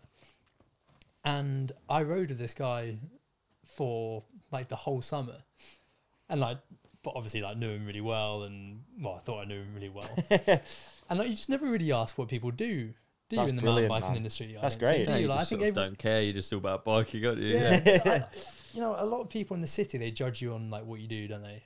Yeah, I And love so that. like the first Love question that. is like, what do you do? And then they judge you. Whereas Yeah. mountain biking, you never seem to do that, do you? That's You never amazing. even get Nah. introduced. You're just like, you're right, mate. And then all of a sudden you actually so become true. mates. Yeah.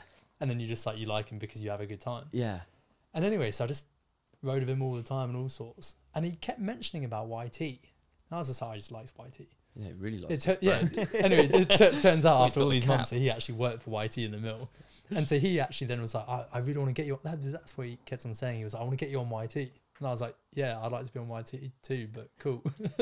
Just never even questioned Yeah, it. just never questioned it. Yeah. That's so good. And then yeah, he was like, no, but I'm actually going to make it happen. Yeah, and then through him, he then like introduced me to the right people and had various conversations. You just and- thought he had so much branded clothing. You were just like, Yeah, this guy loves this bike company. Looking I'm back going to get now, you I a was trade probably deal, and you're not. like, cool. Yeah, so That's nice. yeah, and they're like since on the it's been- program too, right? You got like a custom bike for Hardline. They're like, Yeah, you're on the program. full YT mob. Yeah. Yeah. And it's been mega. Yeah, the guys at YT are super cool. Like I think they're on board with the whole hardline thing, but also just do what you like, enjoy riding your That's bike, cool. and we're stoked for you. So Has it That's not cool. changed that whole like mentality at all? Now that you've got a nice pro deal, does it change it at all? The job. Well, not really. No. I don't think with those guys they're pretty chill. Good. Did freak me out a little bit with the custom bike. I know it sounds really odd saying that because Yeah. I'm so unbelievably grateful. Like since I was a little kid, you dream of having Yeah. a custom bike. Hell yeah. But I think it got to my head a bit that Did it? second year. Yeah. Right. Um, Yeah, can we talk about that? Second year at Hardline. Obviously, yeah. That 22. 22. 22. Yeah. Yeah. Yeah. So the bigger features, I know we're going back again, but like obviously the race run didn't go to plan. No, not at all. No. Yes, I Didn't have mean, too that much is a fun. big one, isn't That's a it? big We one. watched it back. Yeah, we were before watching you- it just before. Yeah, that was a big one. Yeah. Yeah. But I think there was a build up to it really because yeah, they surprised me completely and utterly surprised me with that bike. I had no idea they were doing it. Amazing. So I'd been in the Alps a week before, or 2 weeks before, just riding with mates, setting the bike up for like the bigger features, you know, Chatel just hitting all the big jumps. Got the bike set up pretty good. But all year I kind of wanted to go to a coil.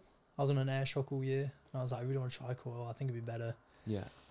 And then I dropped the bike off to the guys at the mill because they were like, oh, we'll fix it up, ready for Hardline. Mm. And that weekend before, I was going to go up to Dubby just to get used to the tracks. It's basically on the same hill. Yeah. So I was like, okay, I'll go up early. And I was like, oh, can I swing by and get the bike? And they were like, oh, it's not ready yet. So I was like, okay, this is a bit weird. So I went up there anyway, but I couldn't ride because I didn't have the bike. And then I was like, oh, it's nearly practice. I was like, can we get the bikes out and get ready and stuff? And so I went over to the van and they just basically pulled out this like brand new custom bike. I couldn't believe it. I was like, wow, this is amazing. Sick. But it was slightly tricky because it now had the coil shock on it. Oh right, you're not So really. it had like coil shock and it had like different set of forks on it and stuff. And I was like, Yeah. oh, I don't know if this is like, so already in my head, I was a bit like the first thing I did on it was the bottom 3 jumps. So it's like a 60-foot step down to a like 70, 80-foot jump. Yeah. And I was just like, I just hope the settings are right. So I was like, it was like quite a like nervy start, like Yeah, I bet. unbelievably cool. Like, Yeah. don't get me wrong, but it was like a nervy start.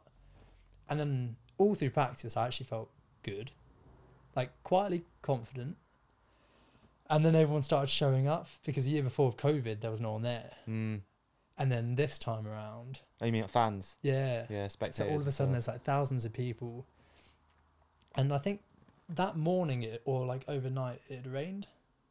And those big jumps, I was having so much fun, like trying to do like big whips and stuff on them, like having a good time. And then it rained and there was a bit of a headwind. And I remember, I think it was like second practice run. I came up a bit short on the first. Like not short onto the back of it because you just end yourself, but Yeah. on the top. And it was enough to just give me such a head bang. I like destroyed my headset, like huge bang. And that was my last run before I went up. And it just kind of messed with my head a bit because I was like, oh, can I get the speed? Because the takeoff was slightly soft from the rain. Yeah. There was a bit of headwind, and I was like, oh, all of a sudden I've gone from being so confident to like not so confident, and I couldn't find space to like calm down because there were so many people. So much going on. Yeah, and I was like, oh no. And then so I went up. I think I was just like too. How would you like, normally find space? I'm inside. interested. Like, what would you do? What's the technique that you'd have? Just some time Just on smile yourself. and have fun. Like, Yeah. obviously, there's a lot more to it, but Yeah. just have fun. And all of a sudden, I was like thinking too much. Mm. You know what I mean? Like, I know it's only a little thing, but I just couldn't stop myself from thinking about it.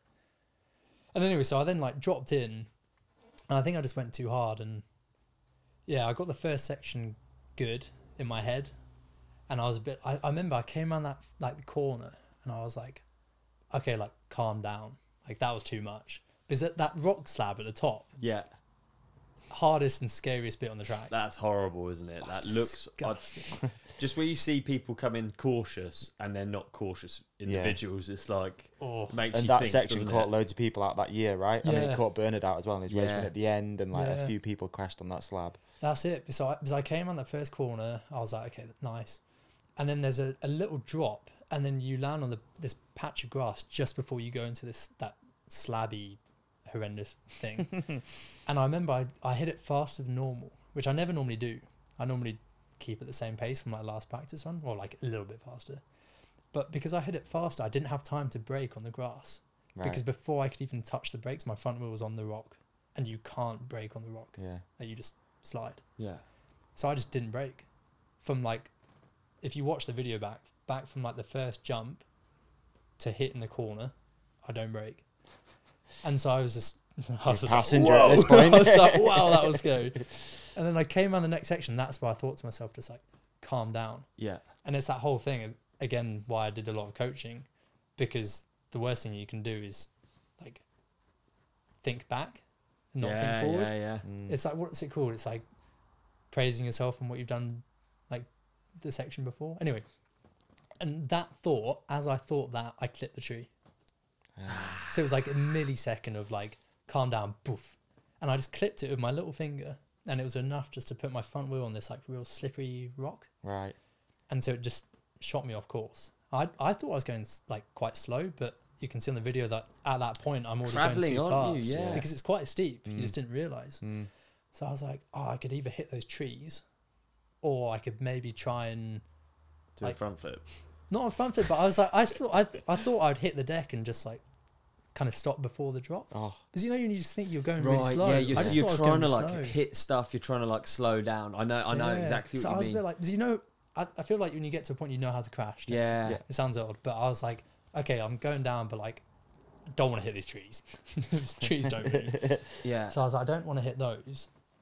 And so I was just like, I'll just aim here type thing and just hit there, and I just bounced. And then Yeah. before you know it, I couldn't see anything, and I was kind of woke up at the bottom of. Pretty crazy section. position you're in actually in that crash, isn't Yeah. it? It's like that's sort of the stuff of nightmares where you're that out of control, because you can be in a crash and actually know exactly what's going on. Even if you hit a Yeah. tree, you know it's coming, you can see it, you can I prep, had you can no When idea. you ragdolling No, like you that, have it's no not idea. fun. yeah. I just knew I was falling for a long time, because I don't know if have you been there in person? No. Because on video, that section looks really not small, but like it's a quick section. Mm. But it's not. It's a really long section. Like that, we drop off that rock onto that wooden structure. Like one, it's quite a big drop, but then two, that wooden bit's quite long. And then that rock slab in itself it's probably 15, 20 foot rock slab Yeah. before you hit the corner. Right. So the whole section, you can imagine it's like, it's Yeah. like 70 foot worth of track. Yeah. And so it's a long way to fall. And like when I walked it this year, I was like, whoa, I actually fell from there all the way down there. Like if I showed you pictures, you're like, okay, it's actually bigger than you think. Yeah. And so when I went off that drop, it was like a real calm moment of like, what's going on? And then like, boom. Boom. Yeah. Those bits of hardline terrify me. That bit, and then actually the bit after all the jumps, all of those sort of like like it's horrific. Those bits like really creep me out. The jumps, it's not that I don't think they're massive and scary. It's just that they are what they are, right? They're just they are this thing that you can either control and get it right or not. and following someone in. I couldn't follow someone into the rocks or the fucking, I don't know. But I don't really follow anyone into anything. Because Do you then not? because then you get the wind draft. And then I wouldn't trust myself. So I'd rather just do it. It's interesting. Yeah. I love following people in. Yeah. Oh, really? I Yeah. hate following people at anything. Because I don't know why I always look at the back wheel. I don't know if that's what you're supposed to do, but like with trails or dirt jumps, I can't follow people. I just find that I catch them. You know what I mean? Well, And I that's it, don't yeah, want, the and wind then, draft, then yeah. you'll hit the brakes, and then you're like, well, now I'm not going the right speed. Like I just suck at it. My Maybe I just crappy haven't computer brain is written the right weirdly stuff. good at just that. Is it? Yeah. Because I follow people and they can make a mistake and we'll be going the same speed and I can correct the What mistake. they did in front. I can even if I'm in the air, someone cases, you can make sure you don't case. Just like I find that bizarre that, 'cause, you know, I'm not making any conscious decisions, but it's just like little things you can do. Yeah. I don't know, just the calculations that are going on. Mad, innit? It is mad, yeah. But I mean, what you're saying is more impressive because not having someone in front is way more calculations and Everyone does it in different ways, I think. yeah. How do you do it? Well, as in, but do you know what I mean? Like, I think different people jump in different ways. Yeah. Like, some people kind of squash certain things, others Yeah, like yeah, yeah. pop. So, and I think you know your side. I felt confident enough that I'm like, I don't need to follow someone because then that's additional risk. Like, what if they have a crash? What's your aim? Guinea pigging. I'm really interested in that actually. Like big jump guinea pigging, I'm super interested in. What do you try and get it to the point where you're like? Would you prefer it if you were maxing out your effort? So you're pulling up and stretching to get to a jump, or would you prefer to overshoot a little bit to be safe to know where you're at? You know what I mean? I'd rather just land it nice. Yeah. Oh, that's a tricky one. I'd rather not come up short. I think that's scary. Yeah, I'd rather go too long. Yeah, most things I build, I probably go too long. The bad dreams I have are going too long. I really. Yeah. Why? I like going in slower and then Forcing it over if you have popping or pushing. I prefer that because that's like, to me, that's like a positive thing. Whereas when you go too far, it feels like it's like requires negative action. Like I really like it when you're like pushing for something and it feels like, and yeah, I have bad dreams about overshooting stuff. I actually do have bad dreams about The overshooting. terrifying Really? thing about what Josh is saying is it's like the speed element of those new ones at Hardline as well. The speed plus the size plus blind takeoff that's the thing. It's like all those factors of like getting that jump right is really fucking gnarly. The corner before, like all of it is a lot of things to judge. Yeah. And like you say, I'd struggle to follow someone because I wouldn't trust them to have got all that stuff right. That's it. Oh, That's the where I'd thought be. of going into the back of one of those landings. Yeah. Like Chaos Seagrave did that the year before. Went into the back of the second one. You did. I think he just thought he was going too fast and just Yeah. squashed it and went into the back of it. But That's the would difference give me between a pop and nightmares. a like that, I said it before, but that road gap, if you case that majorly, you're not walking away. yeah. But at the same time, if you overclear it, True.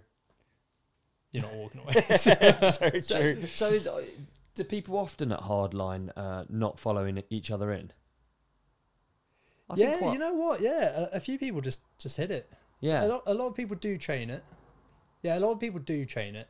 Like Berniker, like credit where credit's due, he's very good at that. Yeah. He like toes in a lot of people and says the speed. Wow. But yeah, a lot of people just hit it. Yeah.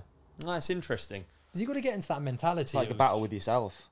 Yeah. A little bit, which is kind of cool. I've always preferred following, but had to hit on my own a lot because I ride a lot of times with people with on downhill bikes, and it's just so different.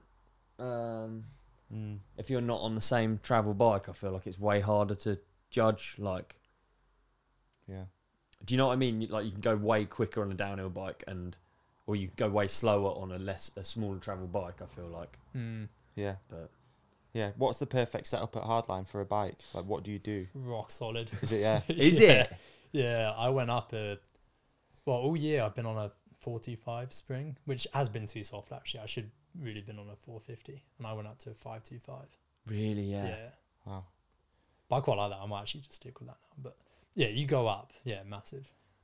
Forks, not so much. Okay. So, just loads more compression. Yeah. But yeah, just rock solid and tire pressure. I think that's what makes the technical bit so hard, because your tire pressures are like 30 psi. Yeah, and then you're riding like mossy rock. Yeah, because honestly, like some of the takeoffs, your tires roll. Yeah. It's like the metal jump, for example, you can feel your tire. And I don't know about you, but that is the worst feeling on a bike. Is feeling your tires roll on corners and stuff. Oh, I hate it. So you've got like 30 psi on your tires, and then you're trying to ride tech stuff. Yeah. So that's the hard thing. Hardest part of the track on this year's Hardline for you? Probably, I don't know actually. I find that well interesting, because obviously all of it's hard, but Probably that first section. is it? Yeah. Yeah, it doesn't look like anything on video, but that first section's pretty gnarly. Yeah. Even the first drop this year was quite tricky because it was so blown Yeah. out. First drop into that corner, then the rock slab. And then even the rock slab where I crashed and like rode with my body, but that slab going into that corner, it's probably 3 bike lengths worth. And you have to lean in to hit the corner. But if you touch your brakes, or if you lean in that a little bit too much, full 180. It's that slippery. Shit, man. Yeah. So that's probably the hardest bit. And then when it got wet, that section off that new drop, like the newer drop, into that left-hander, like that is Really? wild.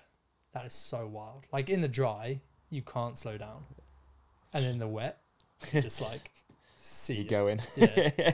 Was it? It must have been like a weird year then, because obviously we had all the rain and this and that. But what's it like been there as a rider and all of the different balancing of people, and not ego, but like you had certain people willing to ride. A lot of people said like, well, like, nah, this is too much now. What was it like? What were like your decisions, and how did you manage that? 'Cause it seems like you're like super level headed with this stuff, dude. Like you're doing it because it's fun. Well, that's it. Going back to, I've always stuck to that principle of hardline. Like if it gets too much, Yeah. you've got to be tough enough to say no. Yeah. I mean, you can't get not bullied into it, but just like caught up in it, because that's when you do get hurt. So I was going with the flow though, to a certain extent. I wouldn't have minded either way. Okay. It was definitely the right call to cancel it. Yeah. Yeah. Because it was doable, proven by Bonica. Like he did Dude, that. that run is like, I know it's kind of gone viral now on YouTube, but holy Yeah. shit, that run he put down I was, haven't actually watched it. holy shit, Yeah. dude, it's gnarly. When G jumps out the way and like, he's But hauling. it's a tricky one though, really, because it got cancelled because of the wind. Yeah. But even the conditions, that being that wet, I think would have been gnarly. Like he went through that section off that drop, made it. Yeah. A couple of other people then skidded down it, and then George Brannigan went off it, hit the corner so unbelievably out of control. He said it was like 2 or 3 times quicker than he's ever hit it in the dry, flat out. And then he ended up then hitting that entire next section out of control before he blew up into the bushes. It was that nuts. And Harry, he saw him at home, Malloy, he was just like, that was actually the best bit of riding I've ever seen in my life. Just to stay on. And it's like, that's George. Yeah. And that's after 10 riders have been down it. And so I think if they had run it, and so imagine going off that drop, because it's luck of the draw if you get gusted. Yeah. Yeah. So it's like if you get blown by the wind, land squarely, miss your braking point, it's going to be a huge E. Or even on those jumps, like again, he does it, and it's fortunate that the flags are completely dropped. Like the wind just stops as he does the jumps. Yeah. Yeah. But it's like the next rider in their race run, they're going to hit the jump, Yeah. aren't they? Like you're going to hit the jump. Yeah. If you're in the air on a 90-foot jump and you get blown by the wind, it doesn't matter who you are. Like you can't And control and it. it's so crap, isn't it? When it happens, and it only takes one really bad crash, and then you just like hindsight would be so Well, that's crap in what that G situation. said. Yeah. It's just Yeah. be The like, blowback would be awful. yeah, wouldn't it? And it's really difficult to make those decisions. Yeah, it must have been a super tough one, especially with it just been like a soulless event in the year, and you got like rider. Yeah, it must have been pretty tough decision to make. Do you have much say in it? Cancelled, seeding had been cancelled, and we're just waiting around loads. So it was kind of like a lot of nerves. And then when we're at the top of the hill, you know, when it's super windy, like in the mountains, when it's like gusty, wet, horrible, and you just feel like you shouldn't be there. Yeah. It was one of those moments. There's a lot of tension. It was just a bit of a weird atmosphere. And then when we got to the bottom, still a bit of tension and all sorts. But then that's when Red Bull were actually pretty good. They were like, right, big riders meeting. Nice. What does everyone want to do?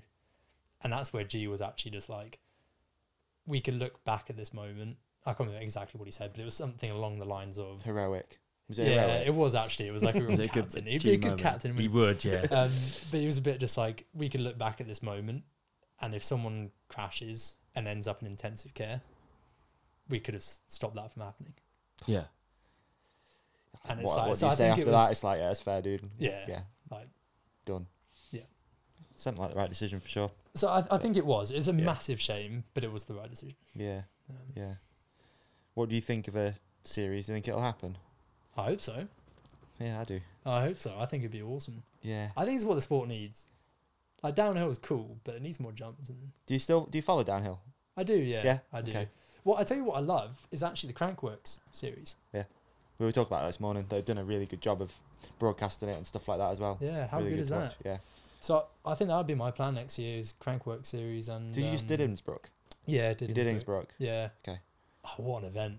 It was really cool. It's just because you've got the downhill and the downhill is fun, Yeah.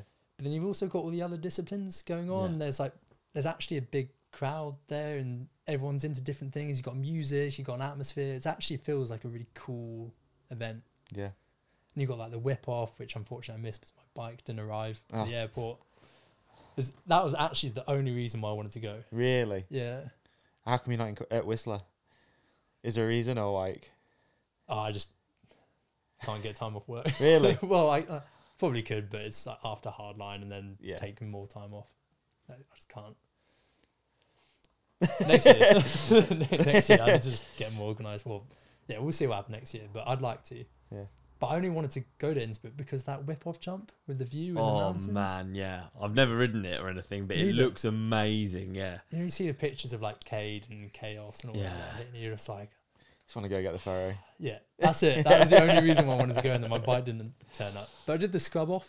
Nice. Okay. That was Got a hilarious. scrub on you, haven't you? Very dangerous. It was so Scrub off dangerous. is dangerous, eh? Just people throwing themselves off the bike. You're like, what are you doing? But yeah, James that was Stewart good would fun. not approve of this. This is not a scrub. No. Yeah. Long story short, Crankworx Yeah. is I think it's cool. They're really cool. Have you got any events like coming up? Any races planned or anything like that? Like, what does the career of you look like at the moment? Yeah, it's been quite a busy season up to date. Like I really do feel like it's managing 2 jobs at the moment, so it's been Right. quite tricky. Yeah. So I've already taken quite a lot, but hopefully, well, I'm going out to the Alps in a couple of weeks for a week there, and then maybe do European champs Okay. because it's round the corner. So I'll do that, and then I'll do some filming with reverse components, Mm-hmm. and then whatever else comes up. Nice. I think. So Yeah, you're quite flexible. yeah, pretty flexible at the moment. You're not like tied to anything, or do you know what I mean? No, It well, sounds like they're pretty good to you as well. Like at YT, just let you do your thing, be you. Yeah, well, that's the thing because there was such emphasis on Hardline. I think they just want me as a rider to be at Hardline for YT. So Yeah. that was the main emphasis. And for me, like my whole season was based around it to a certain extent. Mm. So when it got cancelled, I was pretty low actually. Really? I just felt really empty. Yeah. Like the whole week after, I just felt weird. I can was imagine. like, this It's whole quite a build up of big emotion. thing, and yeah, then to get Calm ready down. for. nothing. Mm. Like nothing at all. I was like, oh, this is weird. But you still had practice. So it's Yeah. still worth it. But Yeah. just a weird feeling. I can imagine that. It's a mad thing. The thought of doing that week in, week out wouldn't be sustainable, eh? No. No. It has to be a year, or Yeah. Or like, yeah. Yeah, I guess that's the one or thing with the two of them series, or- right? That would be really tough to do. of that Of that sort level of gnarly, Yeah.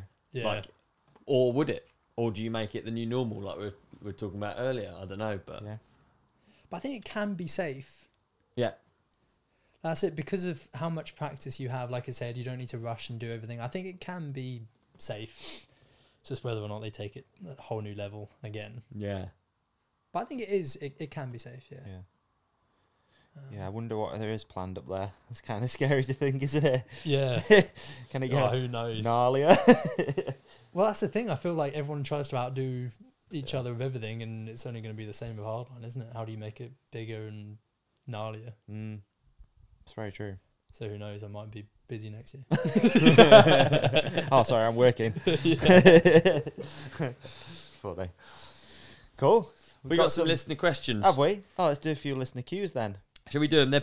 They're more sort of broad. They're not Josh specific ones, Okay. but Such a professional. yeah, exactly. What are your thoughts on hardtails? I've just gone to my first full suspension and it's fast. That's good because you said you rode hardtails when you were younger, didn't Yeah. you? Yeah. What are your thoughts on hardtails, Josh? I spent years on a hardtail. Yeah, years and years on a hardtail before I went to a downhill bike, though. I suppose that's now you have the enduro bike that fits in the middle. But I spent years on a hardtail because I think you learn core skills, don't you? Totally. Yeah. Especially dirt jumps.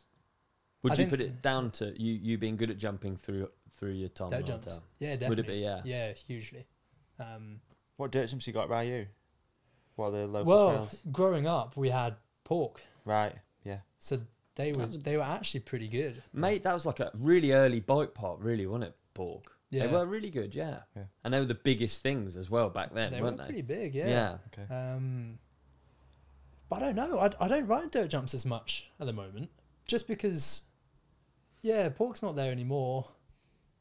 And I suppose we'll just go out and hit jumps on the enduro bikes now. But I'd come up your way and ride your trails. They don't. Yeah, you make it. do. Yeah, I'll be well up for that. Yeah, we always talk about making it happen, don't we? And never manage to. Yeah, we should do that. Yeah, because I'm pretty keen for that. I suppose if not, like S4P. Yeah, for sure. Yeah. Definitely in the winter, yeah. Yeah, go there quite a bit. Yeah, that's good fun. Absolutely. Should get riding. We'll get riding. Yeah, let's do it. But yeah, For sure. hardtails are crucial, I think. I agree. Totally. What else we got, bro? World champ predictions. Oh yeah. So when that's this comes out, it might have already happened. Ooh. good. No, it won't. It Alf. won't have already happened. It won't. Alf. It'll be the week So these before. will be predictions. Good. Okay. Thanks, Doug. Where is it? Fort William. Ooh. Who you got there? How close do you follow? I would put the name that jumps to my head straight away is Laurie Greenland. Straight away, Yeah. just because the national last year was ridiculous how fast she was going, Yeah. and he's just quick there. Funny. Same answer as win this morning. Really, Exactly same Yeah. answer. Yeah. and he's just a top bloke. So I, yeah, All right. home crowd. Yeah, I'd go Laurie. Who But you then got? you can't. Yeah, Who have I got? Yeah. I actually when had said I'm going to try and it would also be my answer, but I'm going to try and do a different answer to that. Did we do answers this morning? I can't remember. No, we didn't. We just asked Win, but I'd actually love to see Danny do good. That's It's cool. like because he's actually Yeah. up there, and he's someone I almost miss out because I'm so used to him just being there, hovering around the pointy end, Yeah. and that I'd love to see Danny. That'd be Obviously, sick. like UK guy. Yeah, it's tough. There's so many that you want to root for. Yeah. Yeah. You? I mean, again, like it's the natural thing is BK, just because he had like the fact he literally said, "I'm willing to risk my life." I kind of don't want him to risk his life and not win. I feel really bad for him. So yeah, I'd say BK. But yeah, it's tough because he's a friend of the podcast and stuff. Yeah. he could do well. Yeah, he could. It'd be cool if he Yeah, does he well. could. He could indeed. And apparently there's going to be like loads of tiger posters up there. There's going to be loads of tiger suits. So he should be pretty revved up for this one, I think. Yeah, absolutely. Obviously, I'm rooting for BK. Yeah. I tough, feel like I I'm have rooting to for make so a many different people. decision. Yeah. Like a different. Brit top Yeah. 5. Got a Brit top 3. That would be good, wouldn't it? Yeah. And if Rachel comes back and does world champs, I know she hasn't Dude. really, as we're recording this, hasn't said whether she is or not, but that would be sick to see Rachel win world champs at Fort William. Very, very cool. That would be. Yeah. Yeah. If she doesn't, it's Yeah. How cool is do her? it. How Not cool's cool. her story been? yeah, really this cool. year? Yeah. Rad. That is. Yeah, it isn't seems like Very she's cool. fit, she's ready to go, and she could probably make it happen. I don't know how it works. Yeah. Right, Aaron Wheeler. What basic cycling skill do you think is the most useful when riding? Good question. Very good. Basic skill. I've got a good answer. I think. Yeah, go through. Give me some inspiration. Well, I think pumping is because I think it's speed generation without pedaling. You know, I think of pumping as like a basic skill or at least a fundamental skill. And I think you pump in turns, you pump for more than just speed, you pump for grip, you pump for... Yeah. So that would be my answer. That's a good answer. That's a good one. I don't know. That's a good Yeah, answer. no, I think that's good. I was going to say something similar with jumping, but I was actually more, weirdly enough, thinking about the pump within a jump. Yeah. I think a lot of The people Gs think and- that with like jumping, they think everything's at the top of the ramp, but it's not. It's like that midpoint. So I Yeah. think probably pumping as well. Yeah. Yeah. I said brake control at the moment. Brake It came control, to my nice. head. Yeah, it did, Yeah. because sometimes you don't know. A lot of people don't know when and how to brake properly going into a corner. Yeah. And not braking in the corner is a massive thing that I struggle with all the time. You brake in turns, do you? By accident, I'm just like, why have I done that? It's just like, I just don't know. He's got a You little bit definitely scared. grew up with a bike with brakes. So I don't think we had brakes on our bikes back in the day. I remember trying to learn how to manual with no brakes. That helps. It helps. Painful, yeah. Yeah, I'd say brake control. Nice. Right, I've got tea or coffee. I quite like some of those That's a ones. good one. Tea or coffee? I'm going to surprise you. I love tea, but it makes me sick. Does it? If I drink a full cup of tea, I'll be sick. But I love it. So Why? I'll just have like the top bit. You never have just the bottom bit? I don't know what it is in it. I honestly have no idea. Do you drink coffee at all? Yeah, I do coffee, yeah. But I would still You choose love a tea tea, because yeah. I love it So you're that much. allergic to tea? There's something in it, yeah. But I'm Full fine on with- throw up sick.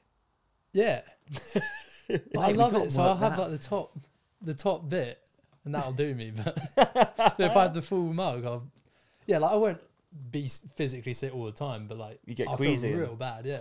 Interesting. I always watch Deeks drink tea, and he drinks tea like this. He he drinks it, and then he Does he? like wine. mouthwash. Honestly, he mouthwashes Like tea. whiskey? Yeah, you watch him. It will happen. He won't be able to stop it either. I don't care if he listens to this. He will be listening to it as well. He drinks it, has a sip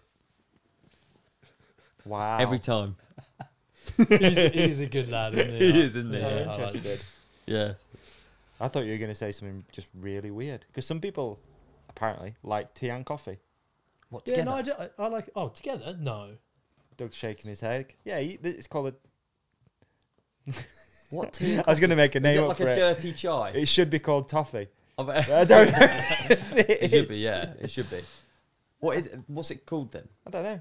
I've heard of a chai tea Yeah. with espresso shots in. Nice. Yeah. The London Fog I had at the cafe. Yeah, you had a London Fog. What's that Beautiful. then? London What's Fog that? is Earl Grey with steamed milk and a shot of vanilla. There you go. Beautiful. London Fog. Not have that in London, Not sure mate? about that. Yeah. Just a northern thing then, is it? It must be. Yeah, I like a London Fog, bro. Okay, Tristan Peele. Zombie apocalypse. You've got your enduro bike and bum bag. What 3 things are in the bag?